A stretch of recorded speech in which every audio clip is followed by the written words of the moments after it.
Posso chamar a atenção do Ramos? Ô, ministro Ramos, por favor, vamos prestar atenção. Muito obrigado. O senhor gostou? Tá. Senhores, bom dia. Essa reunião é por solicitação minha ao presidente da República, porque nós iríamos apresentar isso à imprensa, que não foi apresentada, e começaram uma série de especulações sobre esse plano de retomada. Então, eu solicitei ao presidente uma reunião com os ministros, porque o plano não vai ter efeito se todos os senhores não nos ajudarem, cada um na sua área, é claro. Tá? Na hora que nós precisarmos das pessoas para a coordenação do plano, o Ministério que não colocar uma pessoa realmente que seja envolvida e tenha capacidade para poder coordenar e executar, esse Ministério vai ficar mais fraco e aí o plano todo fica meio capenga. Tá? É uma apresentação de 10 minutos no máximo, mas é somente isso. Eu pediria também aos senhores que a finalidade não é reunião de ministros para nós discutirmos nada, é simplesmente para apresentarmos o plano. Como é que saiu essa ideia? Eu estava conversando com diversos ministros, entre eles Rogério Marinho, o Tarcísio, inclusive o nome do plano, eu roubei de um plano do Tarcísio, né, Tarcísio? Né? Pedi autorização a ele, roubei. É um plano Marshall brasileiro. Né? E eu comecei a observar que tinha plano da Ministério de Desenvolvimento Regional, que a economia tem plano, que a saúde tem plano, e não estava havendo uma coordenação, uma sinergia. Então, esse foi o motivo dessa reunião aqui. Eu vou procurar ser bem breve e objetivo. Por favor, passa a primeira. Muito bom. Passou tudo. Acabou. Então, vamos acabar. Você está no fim, está errado, cara. Porra. Passa a primeira. Muito bem. Os senhores podem observar o seguinte, eu comecei com o presidente, o problema, nós estávamos invertendo a questão de uma lógica de raciocínio. Nós temos um problema, né? Nós temos que ver quais são as consequências negativas desse problema. Todo mundo sabia, sanitárias e econômicas, ninguém tem dúvida, com reflexo em todos os ministérios. Mas o foco não é na solução do problema, o foco hoje, de uma maneira geral, é quem é o culpado. Né? E nós queremos recolocar, vamos dizer assim, readequar isso aí para como o governo deve reagir a este problema para achar uma solução para as duas consequências negativas que ocorrem. Próximo. Então, é um programa, o programa se chama Pro Brasil, tá? Dou crédito ao azar do Tarcísio foi ele ter conversado comigo. Eu gostei e roubei. Né? Pro Brasil é um programa para integrar, aprimorar ações estratégicas. Os senhores vão ver que o foco ele não é de governo, ele é de Estado. Eu estou tentando fazer uma projeção de 10 anos. Tá? Eu estou tentando, não, nós vamos ter que fazer isso aí. Para a retomada do crescimento socioeconômico em resposta aos impactos relacionados ao coronavírus. Tá? Pode passar, por favor. As dimensões do programa são essas aí. Ó, tá? Ele pega um modelo de governança, ele busca melhoria da produtividade, investimentos estruturantes e ações estratégicas do setor público. Vai. O programa se divide em duas etapas, ou duas partes. O Pro Brasil, deixa eu ver aqui que eu não estou conseguindo enxergar. Ordem e o Pro Brasil Progresso. Tá? O Pro Brasil Ordem, que você não imprimiu para mim, e eu agradeço. Ah, não, botou na página errada. Ele pega um arcabouço normativo, ele trata, essas são as medidas estruturantes dele. Vai ter que ter um arcabouço normativo, investimentos privados, segurança jurídica, jurídica e produtividade, melhoria no ambiente de negócios e mitigação dos impactos socioeconômicos. Na parte de investimento, ele foca em obras públicas, parcerias do setor privado.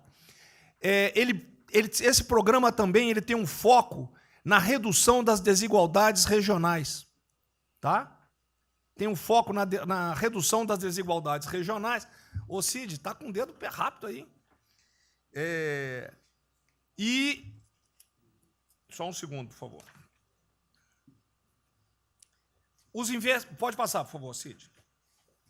Qual é a abrangência do programa? Os senhores podem observar que ele tem uma parte de infraestrutura, ele tem ações viabilizadoras e tem ações de apoio na lateral. Como é que é o nome mesmo? Facilitadoras. Então, observe, na infraestrutura, com foco particularmente nessas obras que estão paralisadas, esses investimentos que nós estamos perdendo, que estão paralisados. Ele pega infraestrutura de transporte e logística, desenvolvimento regional e cidades, pega energia, mineração, telecomunicações. No desenvolvimento produtivo, ele foca na indústria, agronegócio, serviços e turismo. Nas laterais, os senhores têm a parte de cidadania, capacitação, saúde, defesa, inteligência e segurança. Tem também cadeias digitais, indústria criativa e ciência. E nas viabilizadoras, que são transversais em toda a parte do programa, nós temos finanças e tributação, legislação e controle, meio ambiente e a parte institucional e internacional. Qual é por favor, o nosso time frame que nós estamos pensando aí? A estruturação do programa, eu preciso que os senhores... Nós vamos fazer uma reunião, como os senhores podem ver. É a primeira reunião do grupo de trabalho, tá? Com todos os ministérios envolvidos. Na sexta-feira agora, tá? Os senhores vão receber o horário. E aí nós teremos, de maio a julho, a estruturação do programa. De agosto a setembro, o detalhamento do projeto. A partir de outubro, implantação em larga escala, tendo um foco prioritário naquelas ações que tenham uma resposta mais imediata. Porque o brasileiro é o seguinte, na hora que nós lançarmos o programa, eles vão começar a cobrar resultado. Né? Então, eu tenho que ter alguma resposta para o público. E a efetividade dos processos e monitoramento, na realidade, não está no final, ele está durante todo o processo. Tá? Passa mais um, Cid, por favor. Não, volta um. Aí. O horizonte do programa, se os senhores observarem, nós estamos pensando num horizonte, né, até 2020, na verdade, até 2030. Tá? Mas uma primeira fase dele, ele é faseado até o final desse primeiro governo, mas com um planejamento que prossiga nisso aí. Esse é o foco do que o trabalho que os grupos vão ter que apresentar. Tá ok? Pode passar a última, por favor.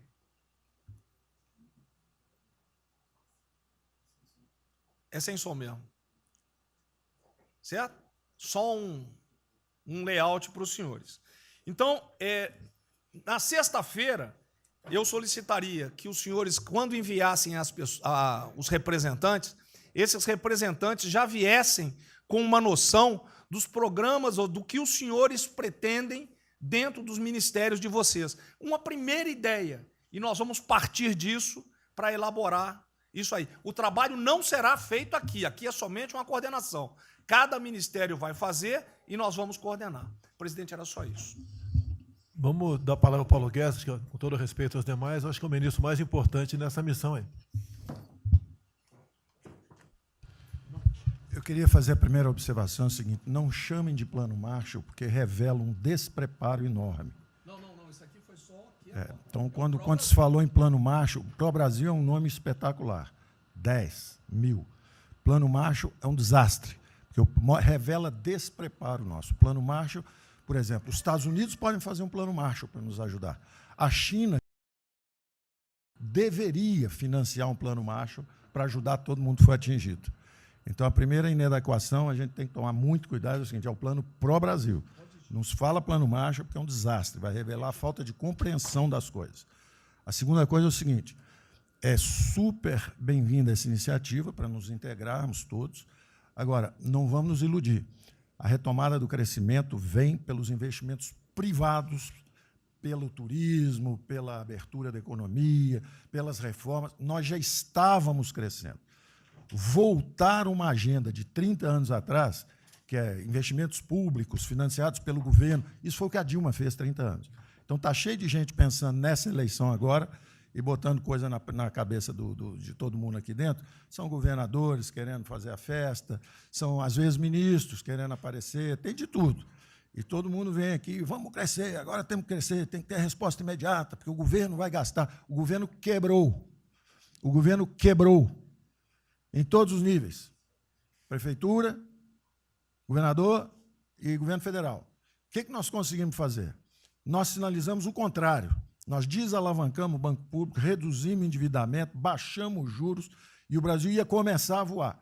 Então, se a gente lançar agora um plano, todo o discurso é conhecido, acabar com as desigualdades regionais, Marinho, claro, está lá, são as digitais dele. É bonito isso, mas isso é o que o Lula, que a Dilma estão fazendo há 30 anos. Se a gente quiser acabar igual a Dilma, a gente segue esse caminho. Então, eu acho o discurso bom, mas nós temos que tomar cuidado e reequilibrar as coisas.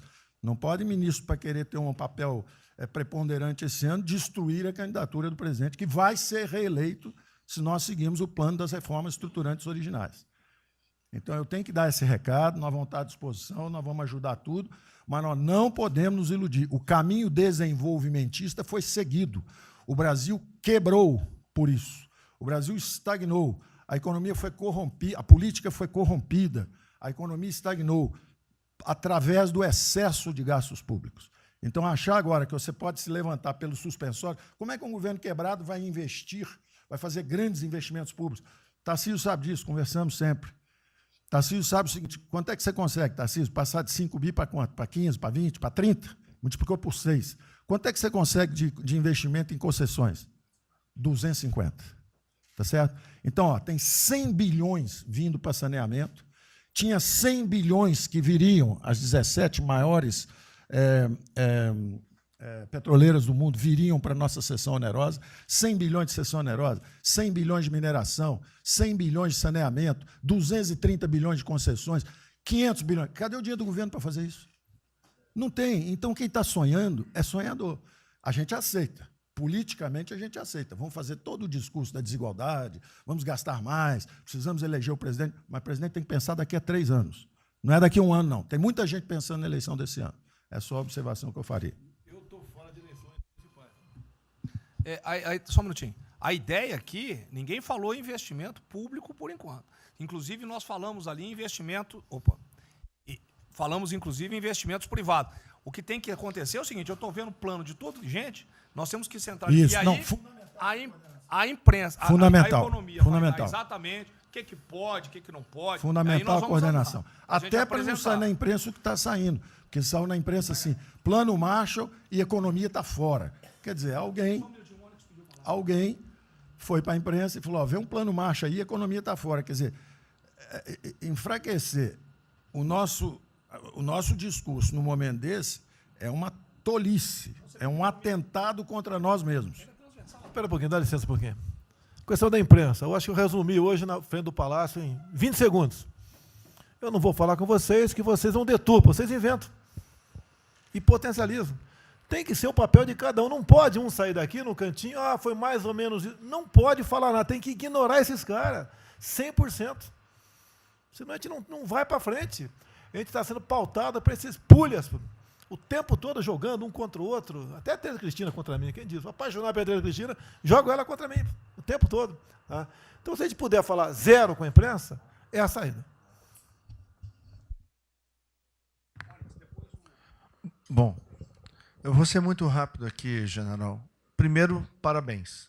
É fundamental esse processo de coordenação e de centro de governo. Nós precisamos ter isso cada vez mais aprofundado e com melhor qualidade.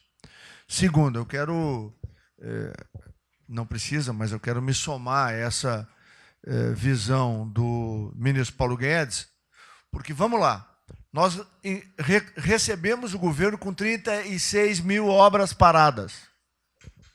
Oriundas da onde? Do PAC. Só para lembrar.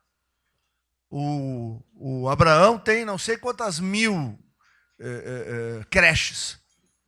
3 mil creches paradas que somam nessas 36. Então, o que nós trouxemos para o Brasil e como é que nós começamos o ano. E eu vou lembrar, presidente, o senhor sempre disse, é muito triste ver um brasileiro chegar no exterior e ser recebido com o manto da desconfiança. Pois nós passamos, Paulo Guedes, o ano todo, Tarcísio, Tereza, Bento, o nosso ministro Marcos Pontes e outros, andando pelo mundo e fazendo o quê? Vendendo o Brasil. Terminamos o ano, lembra do número, 482 bilhões de investimentos para os próximos 20 anos. Uma boa parte, mineração, petróleo, por aí vai. Recebemos 90 bilhões de bônus de outorga. Nós temos 10 bilhões de dólares do governo da Arábia Saudita que precisa definir onde é que vai botar. Mas o príncipe autorizou. São 50 bilhões de reais, a dinheiro de hoje. Então, eu tenho convicção de que nós temos que continuar fazendo o que a gente vinha fazendo, ou seja, aprofundando a participação da sociedade.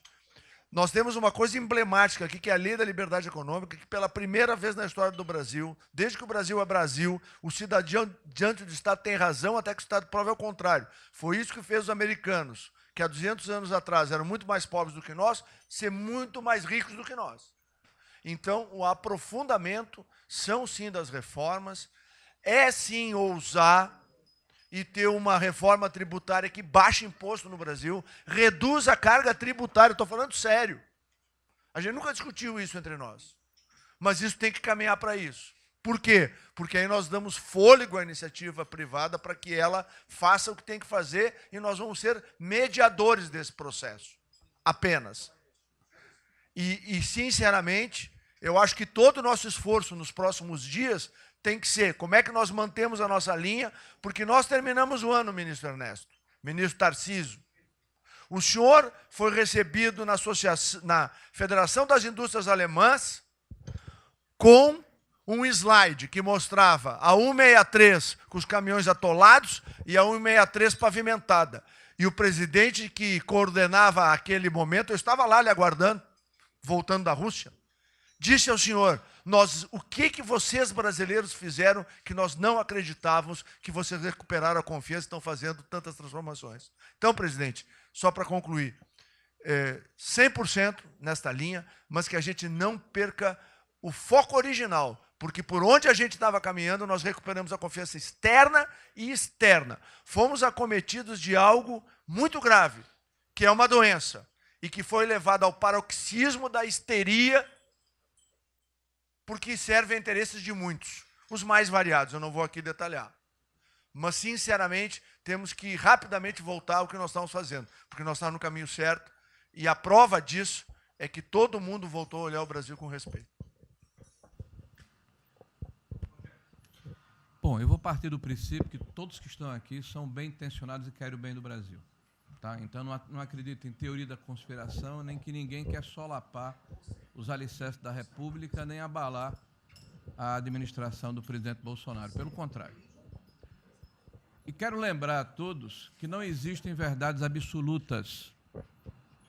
Por favor, vamos refletir. O que está acontecendo hoje no mundo não tem parâmetro nos últimos 100 anos. O que está acontecendo hoje no mundo vai permitir, de acordo com a FMI, foi a previsão de uma semana atrás, de uma diminuição de quase 3% do PIB mundial, e no caso do Brasil, de mais de 5%. Não tem paralelo. Em situações extraordinárias, remédios extraordinários de forma circunstancial.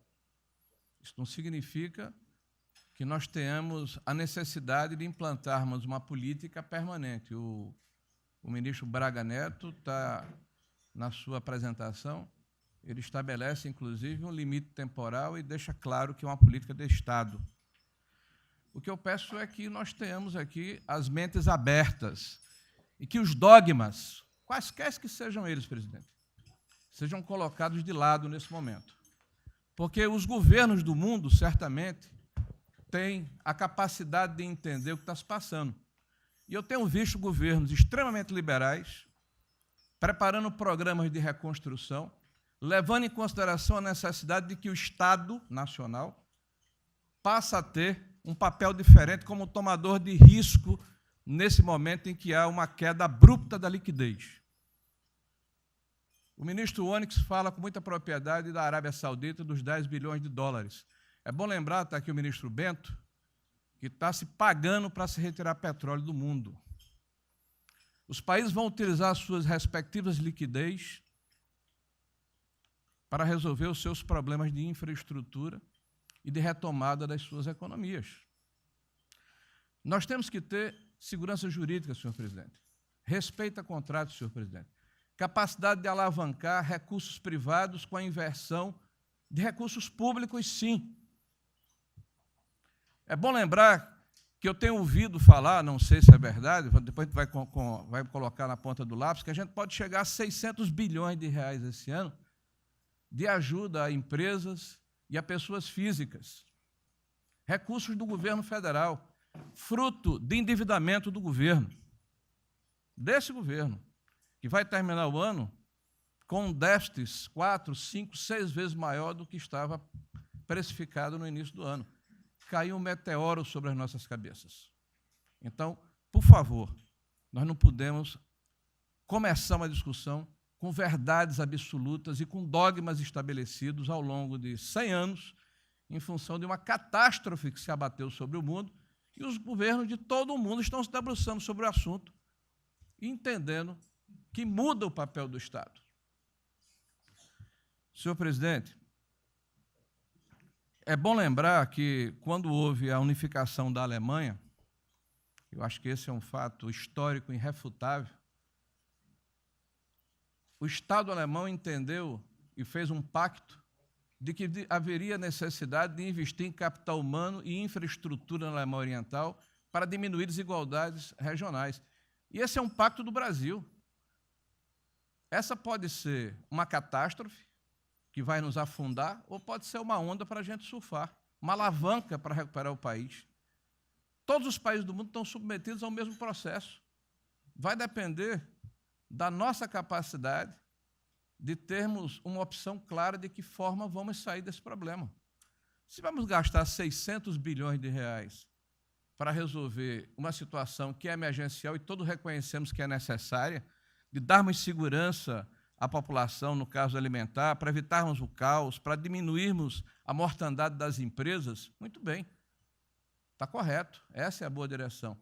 Por que não 5%, 6%, 7% desse total, 10% desse total, em obras de infraestrutura? Por que não termos a capacidade de alavancarmos o emprego no momento em que a retomada, todos os economistas aqui reconhecem, vai ser muito lenta? Bom, eu só estou falando isso, presidente, para que nós possamos ter essa discussão sem dogmas, sem verdades absolutas, sem a preocupação de que as coisas continuam como eram antes. Não são como eram antes, aqui e no mundo inteiro. Era isso, senhor presidente.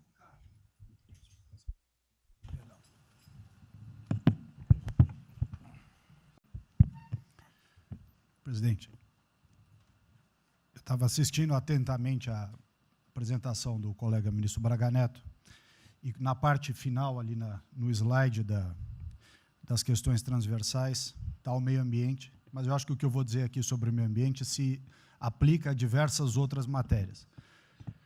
Nós temos a possibilidade, nesse momento que a atenção da imprensa está voltada quase que exclusivamente para o Covid e daqui a pouco para a Amazônia, o general Mourão tem feito aí os trabalhos preparatórios para que a gente possa entrar nesse assunto da Amazônia um pouco mais calçado, mas não é isso que eu quero falar. A oportunidade que nós temos, que a imprensa não está nos dando um pouco de alívio nos outros temas, é passar as reformas infralegais de desregulamentação, simplificação, todas as reformas que o mundo inteiro, nessas viagens que se referiu o Onyx, certamente cobrou dele, cobrou do Paulo, cobrou da Tereza, cobrou do Tarcísio, cobrou de todo mundo, da segurança jurídica, da previsibilidade, da simplificação. Essa grande parte dessa matéria, ela se dá em portarias e normas dos ministérios que aqui estão, inclusive o de meio ambiente. e que são muito difíceis, e nesse aspecto acho que o meio ambiente é o mais difícil de passar qualquer mudança infralegal em termos de instrução normativa e portaria, porque tudo que a gente faz é pau no judiciário, no dia seguinte. Então, para isso precisa ter um esforço nosso aqui, enquanto estamos nesse momento de tranquilidade no aspecto de cobertura de imprensa, porque só fala de Covid, e ir passando a boiada, e mudando todo o regramento, e simplificando normas, de IFAM, de Ministério da Agricultura, de Ministério do Meio Ambiente, de Ministério disso, de Ministério daquilo. Agora é a hora de unir esforços para dar de baseada a simplificação de regulatório que nós precisamos, em todos os aspectos. E deixar a AGU, o André não está aí, né? E deixar a AGU de stand-by para cada pau que tiver, porque vai ter. Essa semana mesmo nós assinamos uma medida a pedido do Ministério da Agricultura, que foi a simplificação da lei da Mata Atlântica para usar o Código Florestal. Hoje já está nos jornais dizendo que vão entrar com ações judiciais e ação civil pública no Brasil inteiro contra a medida. Então, para isso, nós temos que estar com a artilharia da AGU preparada para cada linha que a gente avança ter uma coisa. Mas tem uma lista enorme em todos os ministérios que têm papel regulatório aqui para simplificar. Não precisamos de Congresso, porque coisa que precisa de Congresso também, nesse fuzuê que está aí, não vamos conseguir aprovar.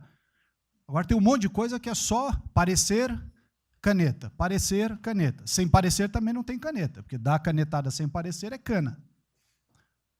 Então, isso aí vale muito a pena. A gente tem um espaço enorme para fazer. E, enfim, acho que essa é uma questão importante que estava aí nos slides, Braga Neto. Que... Isso, exatamente. Só o senhor entender o seguinte, isso aqui é coordenação dos planos que eu sei que todos estão fazendo. Tá? O que vai ser possível executar ou não, vamos entrar naquelas...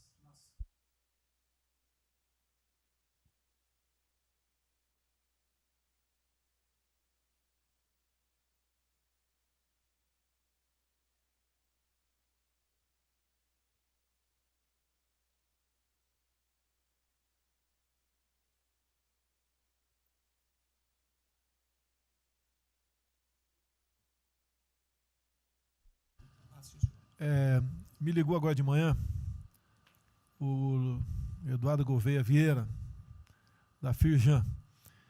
Ele quer fazer uma videoconferência onde mais de 300 empresários do Rio, que é um pouquinho abaixo do potencial de São Paulo, para hipotecar solidariedade. A ideia que nós temos de reabrir o comércio. A desgraça que vem pela frente, eu acho que o Paulo Guedes está sendo até legal, hein, Paulo Guedes? Eu não sou economista, não. Vai ser uma porrada muito maior que você possa imaginar. Não sou apenas os informais. Eu acho que já bateu a 10 milhões de carteira assinada, foi para o saco. E os governos estaduais não têm como pagar salário dos caras. Não tem. Em maio, metade dos estados vai ter como pagar salário mais. A desgraça está aí. Eles vão querer empurrar essa trozoba para cima da gente, esse pessoal aqui do lado vai querer empurrar, e a gente vai reagir, porque aqui não é saco sem fundo. Tá? Então, essa preocupação vamos ter. Paralelamente a isso, tem a OAB da vida, enchendo o saco do Supremo, para abrir o processo de impeachment, porque eu não apresentei meu exame de vírus, essas frescuradas todas, que todo mundo tem que estar ligado. Não é apenas cuidar do seu ministério, nessas questões que estamos tratando aqui, é tratar da questão política também. Tá certo? Então, essa preocupação temos que ter, porque a luta pelo poder continua, a todo vapor. E sem neurose da minha parte. Tá? O campo fértil para aparecer uns porcaria aí, né? Levantando aquela bandeira do povo ao meu lado, não custa nada. E o terreno fértil é isso, desemprego, caos, miséria, desordem social e outras coisas mais. Então, essa preocupação todos devem ter. Né? Não é, tá bom, o Ministério fatura, deu merda no colo do presidente. Não pode ser assim. Hoje eu vi o Magno Malta me defendendo. O Magno Malta, desculpa aí, foi tratado lá atrás para ser vice. Depois ele resolveu não ser, tudo bem. Depois foi tratado para ser ministro, tudo bem. Agora, politicamente, ele nunca me deu uma alfinetada e sempre está defendendo, com os problemas que ele tem. Então, não é o ministro ir de peito aberto e entrar no covil dos leões. Mas não pode. Né? Por exemplo, quando se fala em possível impeachment, ação no Supremo, baseado em filigranas, eu vou em qualquer lugar do território nacional. Ponto final. O dia que for proibido de ir para qualquer lugar do Brasil, pelo Supremo, acabou o mandato. E espero que eles não decidam, ou ele, né, monocraticamente, querer tomar certas medidas, que daí nós vamos ter uma crise política de verdade. E eu não vou meter o rabo no meio das pernas. Isso, zero. Tá certo? Porque se eu errar, se achar um dia ligação minha com o empreiteiro, dinheiro na conta na Suíça, porrada, sem problema nenhum.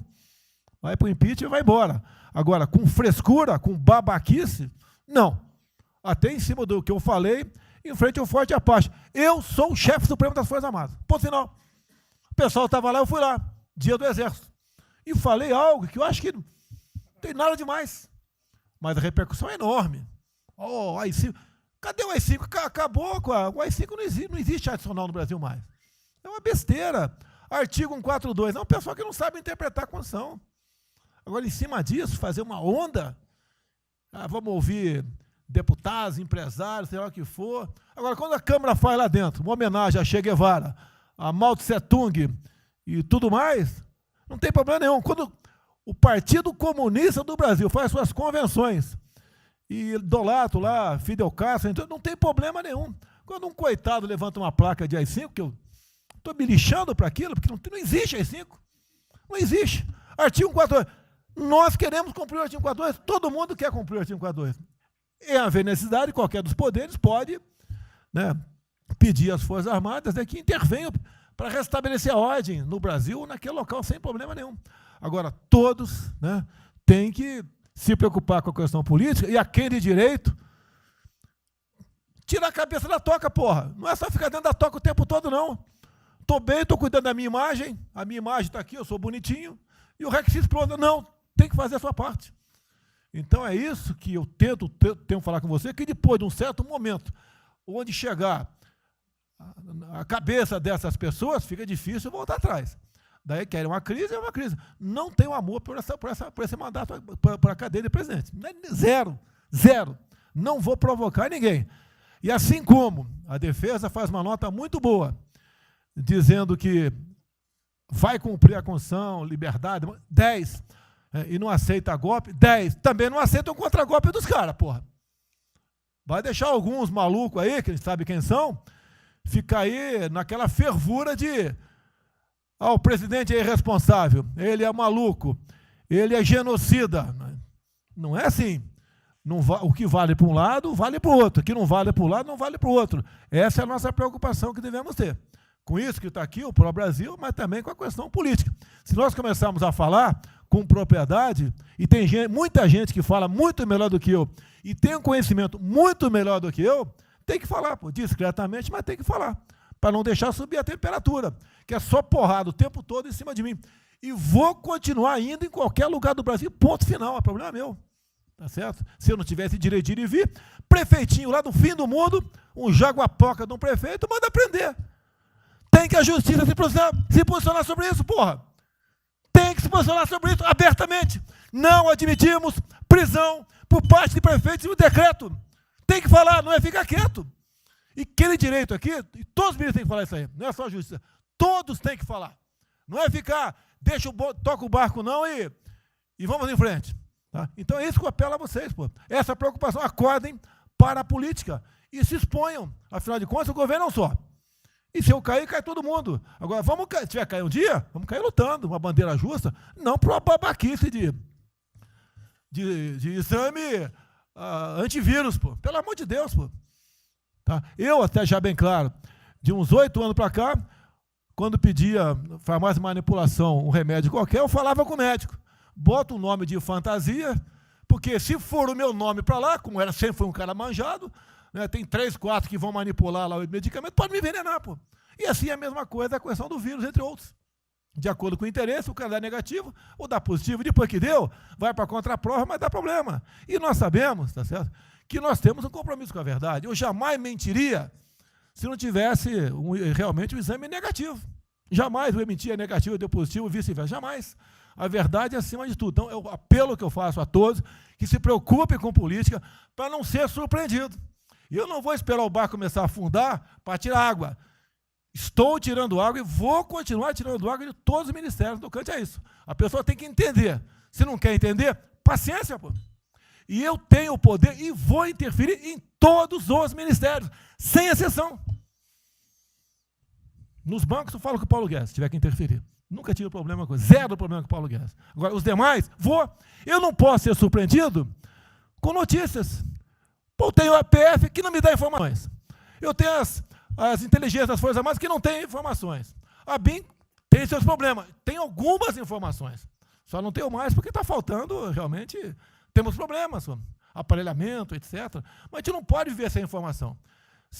Quem é que nunca ficou atrás da porta ouvindo que seu filho ou sua filha está comentando? Tem que ver, depois que ela engravida, não adianta falar com ela mais. Tem que ver antes. Depois que o moleque encheu os cornos de droga, não adianta mais falar com ele, já era. E a informação é assim.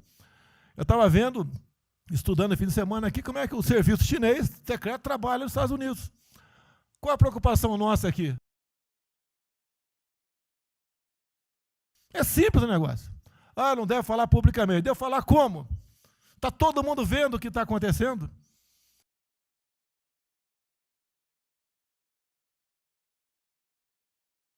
Tudo bem. Tá. Você tira do porra, tu não tira. É uma realidade. Não adianta esconder mais, tapar o sol com a peneira. Em alguns ministérios, tem gente deles plantada aqui dentro. Então não quer brigar. Zero briga. Precisamos dele para vender? Sim, eles precisam também de nós. Porque se não precisasse, não estariam comprando a soja da gente, não. Precisam. E é um negócio, pô.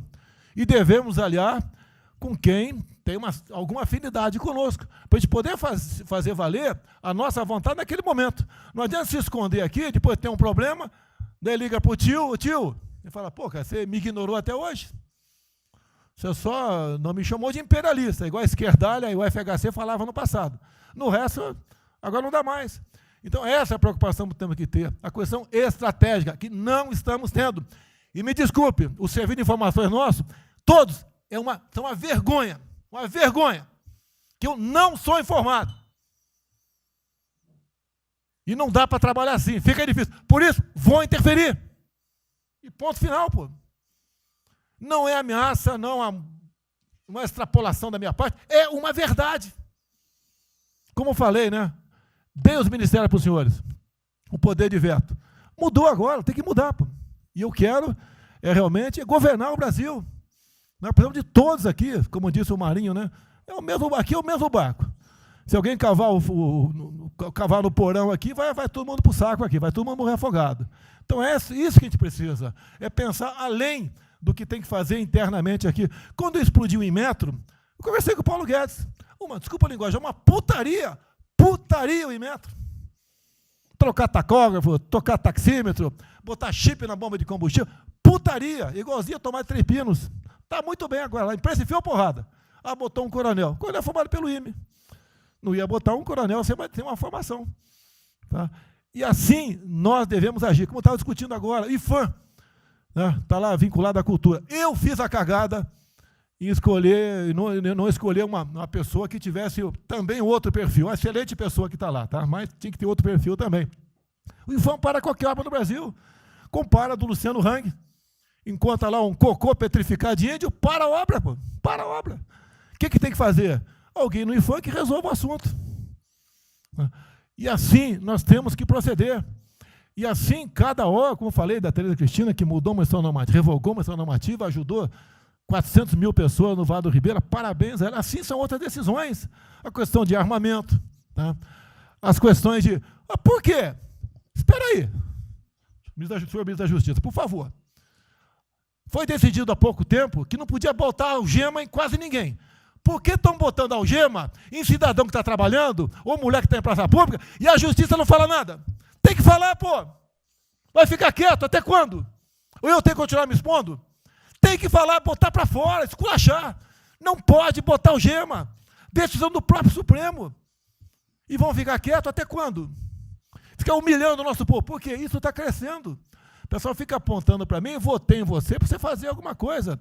Votei em você para você tomar decisões, para você brigar. E é verdade. Eu estou me lixando com a reeleição. Eu quero mais que alguém seja eleito, se eu vier candidato, tá? Eu quero ter paz no Brasil, mais nada. Porque se for à esquerda, eu e uma porrada de vocês aqui tem que sair do Brasil, que vão ser presos. E eu tenho certeza que vão me condenar por homofobia. 8 anos por homofobia. Daí inventam o racismo, como inventaram agora para o Von Traub. Desculpa o desabafo. Puta que eu pariu. O Von Traub pode ter falado a maior merda do mundo, mas racista? Vamos ter que reagir, pessoal. É outra briga. Tem que ser um governo com altivez. Se expor, mostrar que nós temos o povo do nosso lado. Que nós somos submissos ao povo. Nós queremos realmente, é como disse, se não me engano, Margaret Thatcher, né? Ou Reagan, não sei, para ser conduzido pela povo brasileiro. E ponto final. Onde o povo está, vamos estar junto. Eu não convidei ninguém para ir para frente do Forte Apache. Ninguém, zero. Estava na casa do meu filho, fiquei sabendo, vou para lá. A imprensa está falando agora que não sei, 2 ministros militares aí não aceitaram o meu convite. O dia que ou eu convido o ministro para o churrasquinho em casa, eu pago uma missão. Tá? Não sei, eu pago uma missão. A missão for absurda, o ministro falou, tchau, estou fora. Tá certo? Ou vai e fica puto, mas vai, pô. E jamais eu vou pagar uma missão escrota para quem quer que seja. Nem no quartel fazer isso com recruta, nem no quartel. Tá certo? Quem dirá o nosso convívio aqui, que é muito bom, partir para essa linha. Não estamos em desespero, nós estamos bem. Não somos acusados de desvio, de corrupção, nada, está zero.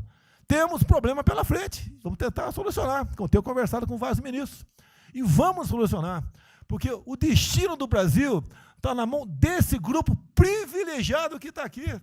Eu não seria nada sem vocês. Vocês não seriam ministros sem eu. Duvido, dificilmente alguém ia ser ministro tivesse uma Haddad aqui, eu duvido. Poderia aceitar por alguns dias, né? Depois ver a sacanagem que ia ser, não ia ser diferente do que foi os 2 anos anteriores do PT, né? Ia pedir para sair. Então, um apelo para vocês, todo mundo se preocupa com o futuro do Brasil, com a questão política. Criticar um ato de uma pessoa ou outra não é criticar o Congresso ou de criticar o Supremo Tribunal Federal. Quem não ficou revoltado, viu, o Moro ficou revoltado com a liberdade desse pessoal. Por causa de vírus, botou esse estuprador para fora. Imagine se tivesse estuprado uma filha nossa, um filho da puta desse posto de liberdade.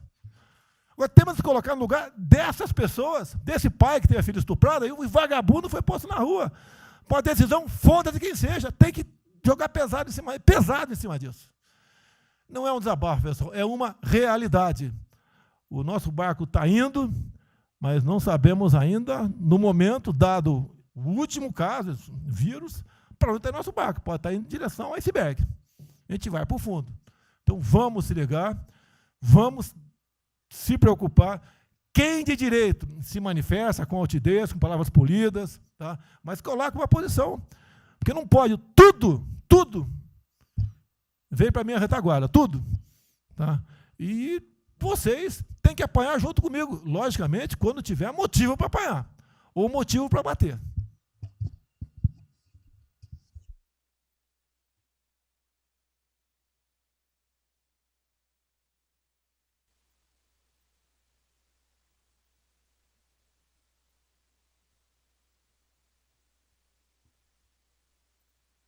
Nelson e o Paulo Guedes. Aí eu pediria só aos senhores que fossem breves. Não. Você também? Ele quer cobrar os royalties do programa aí. Depois do Paulo, depois do favor, Moro. Não, bem, a primeira questão do plano ali que foi apresentado, fica aqui o registro do meu elogio, certo que ele tem que ser preenchido aí nos detalhes, existem as questões econômicas a ser resolvidas lá pelo Ministério da Economia, a ser trabalhado também com as outras áreas econômicas. Só faria uma sugestão aqui, ministro, se pudesse colocar desde logo, em algum momento desse plano, alguma referência importante também à segurança pública e a controle da corrupção. Foram 2 temas centrais, né, nas últimas eleições, e são 2 temas que, embora, é claro que o plano vai ficar sujeito aí ao detalhamento necessário, mas acho que é importante ter uma referência inicial para não parecer que nós estamos descurando desses aspectos específicos. Nós não entramos em detalhes, porque isso aqui respondendo, isso aí, para mim, viria no detalhamento do Ministério. Mas eu acho que politicamente cabe. Não, sim, sim. Não, eu entendo que cabe no detalhamento, mas acho que uma referência, né, seria interessante. A gente tem que apontar também que ou foi uma vitória do governo, do presidente. Ano passado houve uma queda expressiva desses principais indicadores criminais. Isso, embora seja mais vinculado com a questão da vida e segurança das pessoas, também é um fator importante para o investimento econômico, para atrair, melhorar o ambiente econômico. E o controle da corrupção também é pressuposto, né? Então, faria exclusivamente essa sugestão específica.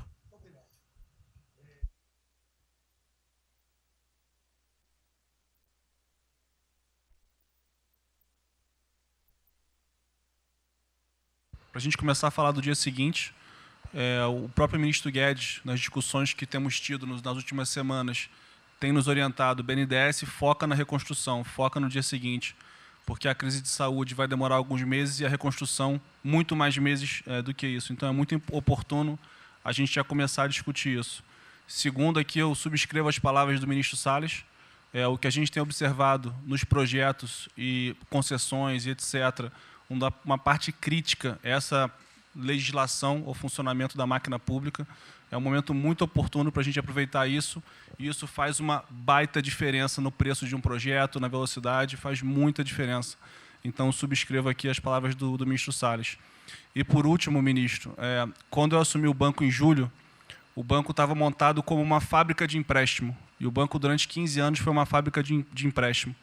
De julho até hoje, a gente fez uma reestruturação completa no banco, montando o que eu acredito hoje ser já o maior banco de investimento do Brasil em pessoas, e um banco de investimento de serviços focado em planejamentos econômicos setoriais e estruturação de projetos. Tá?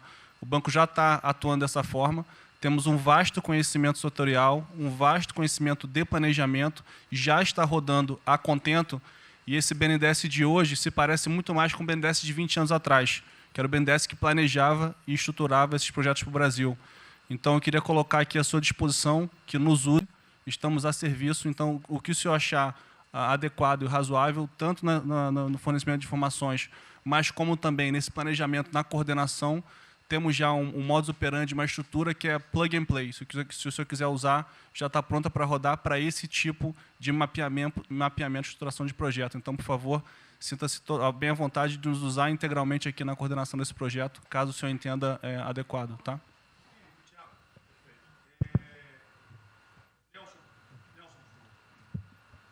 Alô? Bom, estou chegando aqui, então é importante que eu coloque para vocês como é que a gente vai trabalhar. Né? A saúde ela é fundamental, porque enquanto a gente não mostrar para a sociedade que a gente tem o controle da doença, da saída dela, qualquer tentativa econômica vai ser ruim, porque o medo vai impedir que você trate a economia como uma prioridade. Então, controlar a doença hoje é fundamental. E controlar a doença não significa que a gente vai curar a doença em uma semana, mas que a gente não é um barco à deriva e que a gente tem uma estratégia para trabalhar essa doença. Né? Então, são 3 coisas que a gente vai trabalhar. Primeiro, a informação, para entender o que é a doença, qual é a evolução dela, como é que está a infraestrutura para cuidar da doença. Porque um dos grandes problemas que a gente tem hoje, se a gente olhar o Brasil hoje, ele é um dos melhores países em número em relação à mortalidade. O que assusta é você ver que o hospital não consegue atender, a gente no frigorífico, a gente que está abrindo cova em algum lugar para enterrar, e isso traz medo. E o medo impede que qualquer outra atividade tenha sucesso. Porque enquanto isso não for sanado, o restante vai ter muito pouca chance de ser comprado pela sociedade. A segunda coisa é estruturar a operação de cuidado. Então, a gente vai investir em logística, vai investir na parte de compra e tentar melhorar o processo. Por quê? Porque se eu tiver os hospitais funcionando, eu vou ter os pacientes tratados, eu não tenho a sensação da crise, o medo melhora e o restante pode entrar. E a terceira coisa é a gente deixar claro um programa de saída do isolamento, do distanciamento. Não é que vai sair amanhã, mas a gente tem que ter um planejamento, porque aí a gente realmente mostra que a situação está na nossa mão. Pode ser que demore um pouco, mas a gente está controlando esse processo, porque a gente não está sendo um barco à deriva. Então, basicamente, eu queria falar para vocês, essa é a forma como a gente vai tratar, e a gente vai estar interagindo com todos os ministérios que forem necessários para que isso aconteça da forma mais rápida possível. Basicamente é isso, e prazer estar aqui com vocês.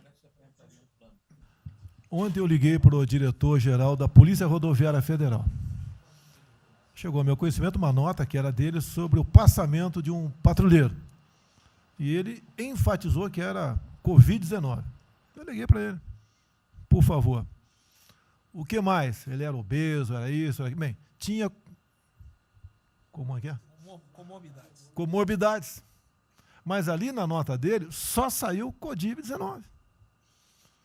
Então vamos alertar a quem de direito ao respectivo ministério, pode botar Covid-19, mas bota também, tinha fibrose, um montão de coisa, não entendo esse negócio não, tem um montão de coisa lá, para exatamente não levar o medo à população. Porque a gente olha, morreu um sargento do Exército, por exemplo, a princípio é um cara que está bem de saúde, né? Um policial federal, né? Seja lá o que for. E isso daí não pode acontecer. Então a gente pede esse cuidado com os colegas, tá? A quem de direito ao respectivo ministério, que tem alguém encarregado disso, né? Para tomar esse devido cuidado, para não levar mais medo ainda para a população. Você perguntou em relação... Ele me perguntou quanto tempo levaria para mostrar um plano, alguma coisa. Eu acredito que... Nós já conversamos hoje.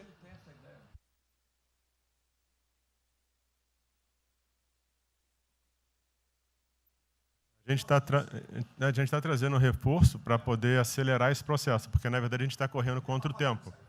Enquanto a gente não conseguir controlar a percepção que a gente hoje tem condição de cuidar das pessoas, vai ser difícil, né? E o problema da doença é que você pega um sistema que, se você fala em eficiência, os hospitais têm que ser eficientes.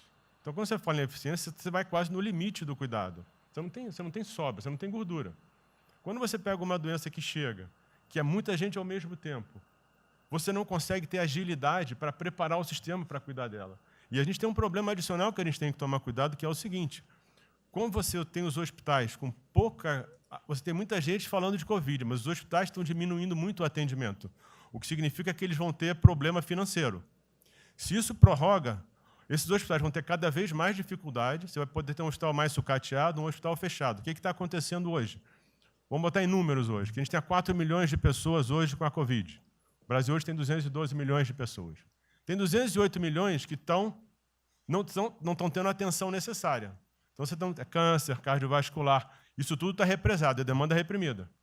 Quando você controlar a Covid, o não Covid vai chegar com tudo. E você pode pegar uma estrutura sucateada. Aí você só vai transferir o problema de medo, que vai ser o medo da Covid para o medo da não Covid. Então, a gente tem que estar preparado para isso tudo. Então, não é só trabalhar o curtíssimo prazo, a gente tem que preparar para essa segunda fase que vai chegar também. Isso tudo a gente está fazendo, só para vocês saberem que a gente está pensando nisso tudo, só para vocês saberem que está tudo trabalhado.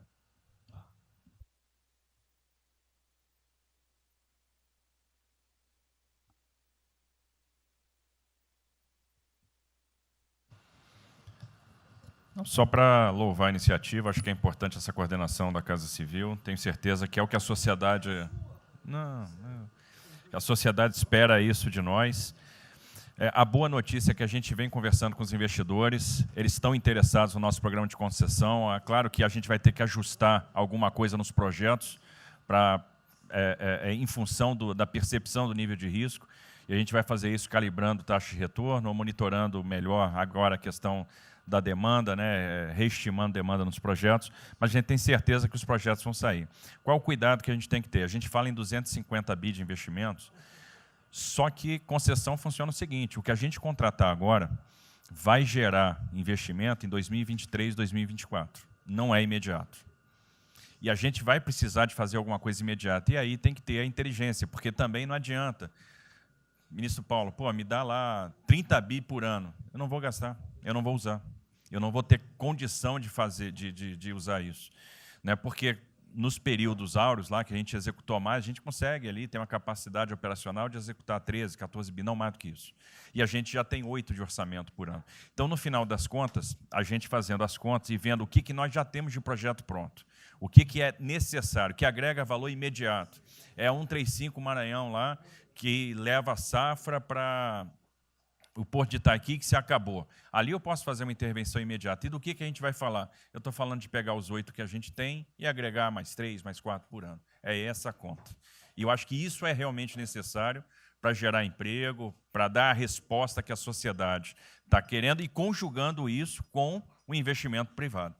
As duas coisas têm que andar junto, né? E aí nós vamos dar o bom retorno. A gente está vendo aí o esforço que o BNDES está fazendo, acho que está fazendo um trabalho magnífico, trazendo o banco, trazendo o privado, o sindicato de bancos, para assumir uma responsabilidade que é deles também. O Banco Central injetou um monte de liquidez aí no sistema, para o dinheiro não ficar empossado, e aí preservando o caixa para atuar, né, nesses projetos de infraestrutura que vai ser fundamental. Então, eu acho que é essa linha que nós precisamos ter, né? E tivemos aí 2 caras aí na história recente que pegaram terra arrasada e entraram para a história. Um foi o Roosevelt, o outro foi o Churchill. O terceiro vai ser o Bolsonaro.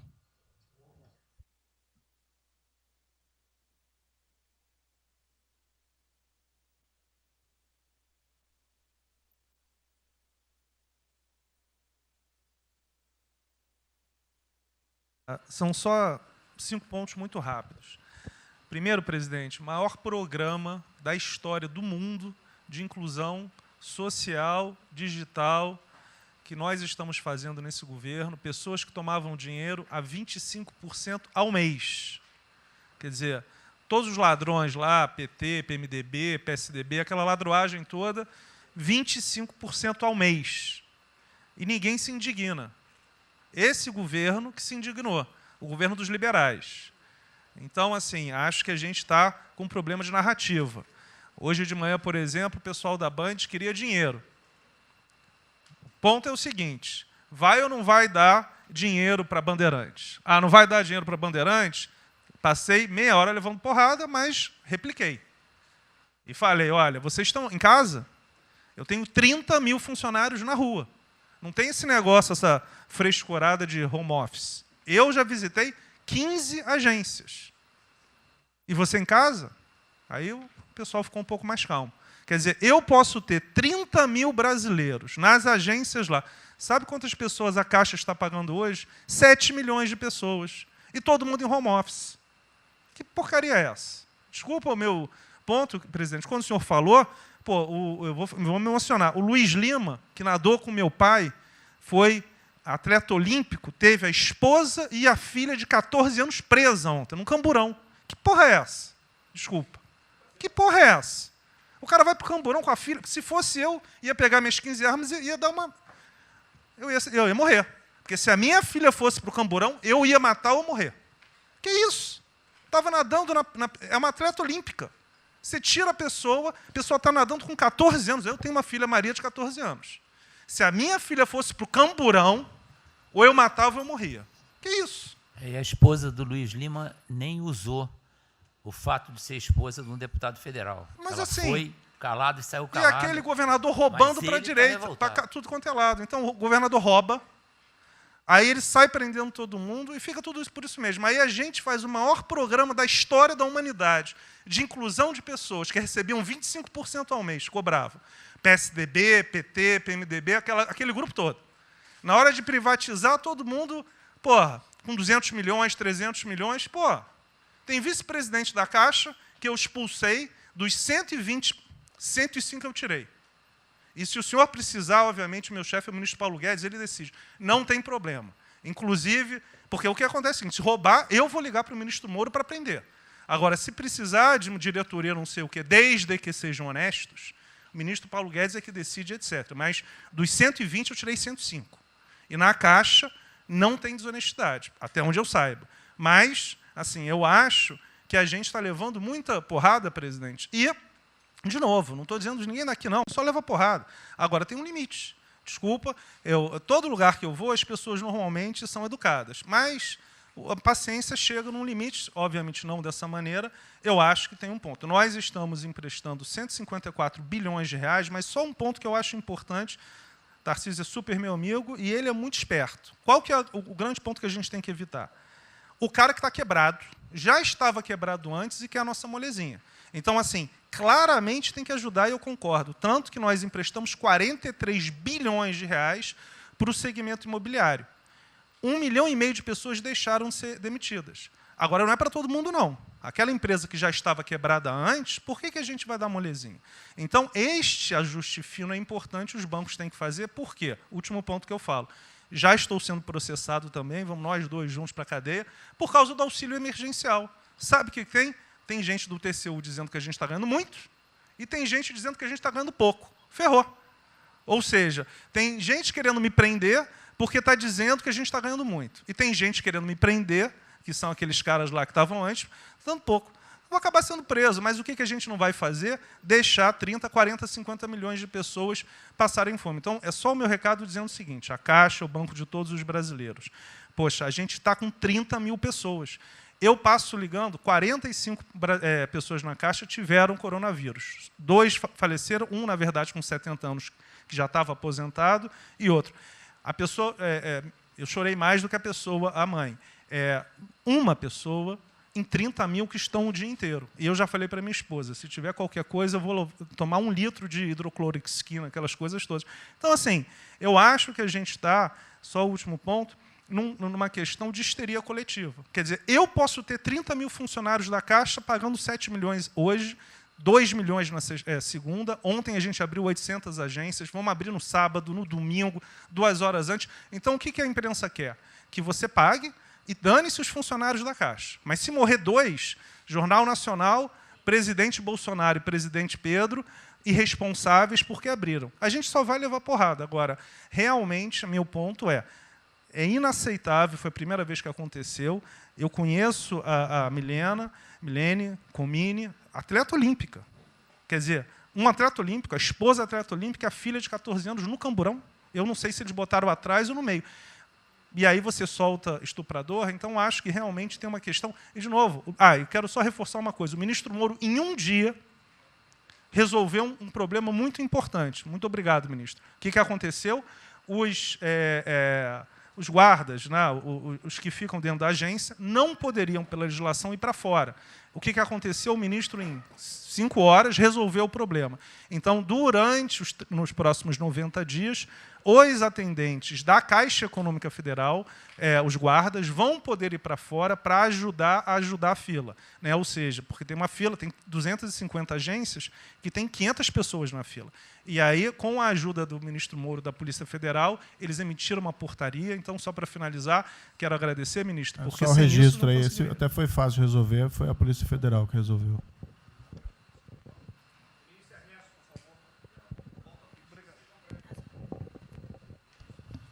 Muito obrigado, ministro.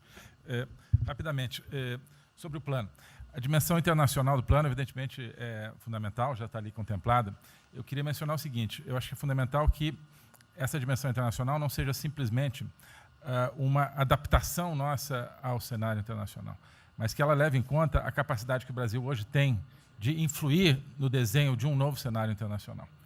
Eu estou cada vez mais convencido de que o Brasil tem hoje as condições, tem a oportunidade de se sentar na mesa de 4, 5, 6 países que vão definir a nova ordem mundial.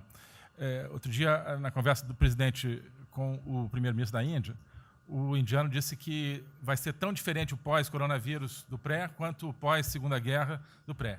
E eu acho que é verdade. E assim como houve um Conselho de Segurança que definiu a ordem mundial, 5 países depois da Segunda Guerra, vai haver uma espécie de novo Conselho de Segurança, e nós temos, dessa vez, a oportunidade de estar nele e acreditar na possibilidade do Brasil influenciar e ajudar a formatar um novo cenário. E esse cenário, eu acho que ele tem que levar em conta o seguinte, estamos aí revendo os últimos 30 anos de globalização, vai haver uma nova globalização.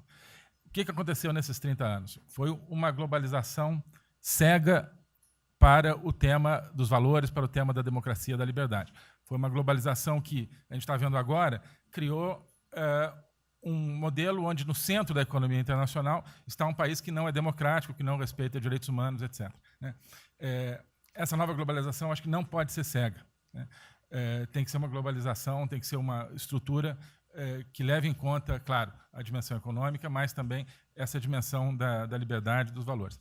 E, da mesma maneira, acho que o plano está apontando para isso, na nossa dimensão nacional, também não pode ser um plano cego para essas dimensões do daquilo que nos traz, né, que traz o projeto do presidente, que é não simplesmente a eficiência, a pujança, o crescimento econômico, mas a liberdade, o combate à corrupção, a reinvenção de um Brasil livre, de um Brasil livre dessas mazelas que nós conhecemos. Obrigado.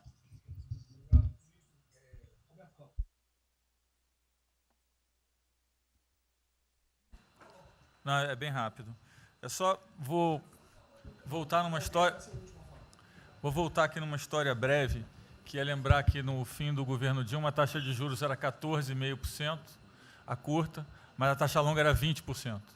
E aí, quando a gente olha o que aconteceu e o que proporcionou a taxa de juros cair, é interessante, porque teve um dia, 18 de agosto, que saiu uma manchete no jornal que todos os elementos apontavam que ia ter o teto de gastos. Naquele dia, a curva de juros longa começou a cair e foi quando depois o presidente do Banco Central anterior começou a cair os juros. Ele caiu os juros até o nível de 6,5%, estabilizou, teve a incerteza das eleições, com a incerteza do PT poder voltar, a taxa piorou. Depois, curiosamente, quando o mercado entendeu que ia ter a Previdência, foi quando abriu espaço para cortar os juros novamente. Então, a razão dos juros ter ido de 14,5%, ou 15%, ou 20% para o que está hoje foi o fato da sociedade, do mercado ter entendido que o governo ia ter disciplina em relação às contas públicas. Isso a gente não pode esquecer. Tá? Se me permite, Roberto, então você está dizendo aí que não só a Selic, bem como a taxa longa, nós devemos basicamente a PEC do teto, é isso? Isso. Okay. Estou dizendo exatamente isso. E depois também a Previdência. Então, dito isso, eu acho que é importante a gente passar essa mensagem. Um outro tema só, aí em relação ao plano, 3 pontos só que eu acho importante. A gente tem feito reuniões entre os banqueiros centrais de vários países do mundo quase todas as semanas. E eu acho que tem 3 pontos que são importantes. Primeiro, existe um consenso hoje que o mundo privado está com muito medo de tomar risco. Então, que não vai ter como ter uma saída rápida sem que o governo não entre de alguma forma tomando risco, porque o mundo privado está com medo de tomar risco pelo fator medo, que é o fator que o doutor mencionou, que eu acho que é muito importante. Se amanhã você permitir todo mundo ir no estádio de futebol ver um jogo, será que todo mundo vai sair de casa e vai? Qual é o fator medo? E o fator medo é interessante, porque quanto mais informação você tem, mais medo você tem, porque a mídia joga medo. Então, você tem hoje uma classe mais alta que tem mais medo que a classe mais baixa, exatamente porque eles têm mais acesso à informação e a informação é enviesada. Então, primeiro ponto é esse tema de tomar risco. O segundo ponto, rápido, é um tema que eu acho que está muito crescendo também, está crescendo bastante, que é a análise, que a gente chama de análise intertemporal. Quando você faz uma ajuda, quando o governo faz um gasto, geralmente acontece 2 coisas. Ou você bota fundo perdido, ou seja, esse gasto não vale nada, e aí vai ter um reflexo na economia, na taxa de juros, ou as pessoas exageram e falam, não, esse gasto vai ser multiplicador. Provavelmente não é nenhuma coisa nem outra. O que eu acho que falta de analisar os gastos do governo é o quanto desse gasto que eu recupero lá na frente, via preservar emprego, via manter uma empresa viva que ia morrer. Então, eu acho que falta análise completa do gasto. O gasto nunca é fundo perdido. Também ele nunca é muito multiplicador, ele é um meio do caminho entre uma coisa e outra. E o que eu acho que falta é a análise de eu vou gastar tanto e esse gasto vai ter essa efetividade. Por exemplo, existe uma percepção do mercado que dinheiro para governador e prefeito é dinheiro jogado fora. Pode ser que seja mentira, mas existe essa percepção hoje. E tem vários vídeos rodando por aí, os senhores devem ter visto, de que o dinheiro vai para a prefeitura e não vai parar, porque vai em bem intangível, que é difícil de controlar. Vai em programa que você nunca tem como monitorar. Então, acho que é importante esse tema de fazer essa análise intertemporal, de ver realmente qual é a eficiência do gasto. E, por último, último ponto, conversando com investidores, a gente tem feito isso, inclusive nós fizemos uma conversa, 2 bancos centrais com investidores, inclusive de infraestrutura, e o problema principal que aparece em toda a conversa no Brasil do investidor privado é que, no passado, toda vez que o investidor privado entrou, teve muita sacanagem. O tema da governança é super importante. Então, eu estava conversando com o Marinho, a coisa mais importante desse projeto, na minha opinião, é garantir que a governança é boa, para o investidor privado ter certeza que ele vai estar junto com o governo, ou ele vai estar em grande parte tomando risco, às vezes o governo vai tomar um pouquinho, mas que é uma coisa que ele não precisa se preocupar na frente com a governança. E o jeito de melhorar a governança é colocar agentes internacionais que fazem governança mundial. A gente conversou um pouco sobre isso, é só isso. Obrigado. Obrigado. Ministra Damares, por favor. Perdão, Marcelo já falou? Não. Ministra Damares. Ministro, parabéns pela ideia, mas eu preciso lembrar e eu preciso fazer sempre isso para que a gente não perca o foco, a questão de valores, ministro. Esse governo tem o pilar dos valores. Não se pode construir nada neste governo sem a gente trazer valores. Nós estamos sabendo, e a gente está falando o tempo todo, que nós não seremos mais os mesmos depois dessa pandemia. O mundo não será mais o mesmo, nós não seremos mais o mesmo, e nós vamos ter que fazer uma revisão de políticas públicas no mundo todo e no Brasil. Nós vamos ter que nos reinventar, com certeza. Neste momento, o que nós estamos vendo aqui no nosso comitê? Nós estamos buscando dados e não estamos encontrando dados. Nós recebemos um governo que não tinha dados, os dados que nós tínhamos eram falsos, mentirosos, um Brasil de achismo, um Brasil de talvez, eu acho que talvez sim, talvez não. Políticas públicas construídas até agora nessa nação em cima de talvez e de achismo. Nós vamos ter que rever muita coisa. É um país plural. Quando a gente foi buscar os povos tradicionais agora para a gente construir o enfrentamento ao coronavírus, nós descobrimos, ministros, que nós temos 1.300.000 ucranianos no Brasil e ninguém nunca falou de ucranianos para nós no Brasil, com a sua cultura totalmente preservada no Brasil. Nós estamos com 1.500.000 ciganos e eu falava de 1.300.000 e são 1.500.000 ciganos. Nós estamos... Então, presidente, nós vamos ter que rever muita coisa na aplicação das nossas políticas públicas no Brasil. Os nossos seringueiros são em números maiores do que a gente imagina no Brasil. Então, tudo que nós formos construir, nós vamos ter que ver, ministro, a questão dos valores também. Os nossos quilombos estão crescendo e os meninos estão nascendo nos quilombos e seus valores estão lá. Então, tudo vai ter que ver a questão dos valores. E quando eu falo valores, ministro, eu quero dizer para o senhor, nós estamos com quase 80.000 idosos em abrigos no Brasil. Eu me surpreendi com números. Nós estamos com quase 60.000 crianças em abrigos no Brasil. Os números estão me surpreendendo. E eu estou com um número absurdo de mulheres também em busca de abrigos por causa de violência. Então, tudo isso tem que vir para este pacote. Nós vamos ter que fazer algumas revisões de políticas públicas no Brasil. Então, por favor, ministro, coloque aí a questão de valores. E quando eu falo valores, aí eu quero olhar para o nosso novo ministro aqui da Saúde e dizer, ministro, valores estão lá no seu ministério também. Neste momento de pandemia, a gente está vendo aí a palhaçada do STF trazer o aborto de novo para a pauta. E lá estava a questão de as mulheres que são vítimas do Zika vírus vão abortar. E agora vem no coronavírus. Será que vão querer liberar que todos que tiveram coronavírus poderão abortar no Brasil? Vão liberar geral? O seu ministério, ministro, está lotado de feminista que tem uma pauta única, que é a liberação de aborto. Quero te lembrar, ministro, que está chegando agora, este governo é um governo pró-vida, é um governo pró-família. Então, por favor. E aí, quando a gente fala de valores, ministro, quero dizer que nós estávamos, sim, no caminho certo. A gente não precisa reinventar muita coisa, não. E eu quero citar aqui o exemplo da política indigenista, como este governo estava construindo. Todo mundo começou a dizer, a esquerda começou a falar, que o coronavírus iria dizimar os povos indígenas no Brasil. O primeiro óbito, dia 12 de abril, sabe o que é isso? A forma como nós estávamos conduzindo a política indígena no Brasil. Primeiro óbito, dia 12 de abril. E eu fui lá para a Amazônia, em Roraima, junto com o presidente da FUNAI e o secretário nacional de saúde indígena, para acompanhar o primeiro óbito. A forma como a gente conduziu deu muito certo. Vamos ter que melhorar? Vamos ter que melhorar. E por que nós fomos lá, presidente? Porque nós recebemos a notícia que haveria contaminação criminosa em Roraima, em Amazônia, de propósito, em índios, para dizimar aldeias e povos inteiros para colocar nas costas do presidente Bolsonaro. Eu tive que ir para lá com o presidente da FUNAI e me reuni com os generais da região e o superintendente da Polícia Federal para a gente fazer uma ação ali meio que sigilosa, porque eles precisavam matar mais índio para dizer que a nossa política não estava dando certo. Então, o que a gente estava fazendo estava dando certo, o que nós estamos fazendo está dando certo. Então, aqui, general, todo o nosso trabalho que envolve políticas de valores precisa estar aqui no Pró-Brasil. E aí, presidente, só para encerrar, eu quero dizer para o senhor que a sua angústia tem razão de ser. Nunca houve tanta violação de direitos no Brasil como neste período. Direitos fundamentais foram violados. No nosso Disque 100 tem mais de 5 mil registros, ministros, de violação de direitos humanos.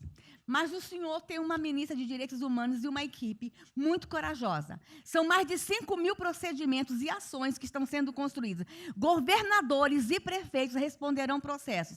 Idosos estão sendo algemados e jogados dentro de camburões no Brasil. Mulheres sendo jogadas no chão e sendo algemadas por não terem feito nada. Nós estamos vendo padres sendo multados em R$90 mil porque estavam dentro da igreja com 2 fiéis. A maior violação de direitos humanos da história do Brasil nos últimos 30 anos está acontecendo neste momento. Mas nós estamos tomando providências, a pandemia vai passar, mas governadores e prefeitos responderão processos e nós vamos pedir, inclusive, a prisão de governadores e prefeitos. E nós estamos subindo o tom. E discursos estão chegando. O nosso ministério vai começar a pegar pesado com governadores e prefeitos. Nunca vimos o que está acontecendo hoje. Se eles falavam que nós éramos violadores de direitos, eles estão. Inclusive, o governador Wellington, agora, ontem, determinou que a polícia poderá entrar nas casas. Vocês não imaginam o que ele vai fazer. Poderá entrar assinou. A polícia poderá entrar na casa sem mandato. Então, assim, as maiores violações estão acontecendo nesses dias. Então, nós estamos fazendo enfrentamento, mais de 5 procedimentos, o nosso ministério já tomou iniciativa e nós estamos pedindo, inclusive, a prisão de alguns governadores. Então, está aí algumas respostas. Valores, por favor. Valores. Ministro Damares, houve aqui uma apresentação, uma representação do ministro Paulo Guedes, que a senhora vai receber mais dinheiro. Até que o menos recebe é ela. Que menos recebe é ela. Obrigada. Ministro Marcelo, por favor. Obrigado, vou ser bem breve também. Primeiro, parabenizar o ministro Braga Neto pelo Pro Brasil. Eu queria só deixar uma coisa seguinte, eu fico bem...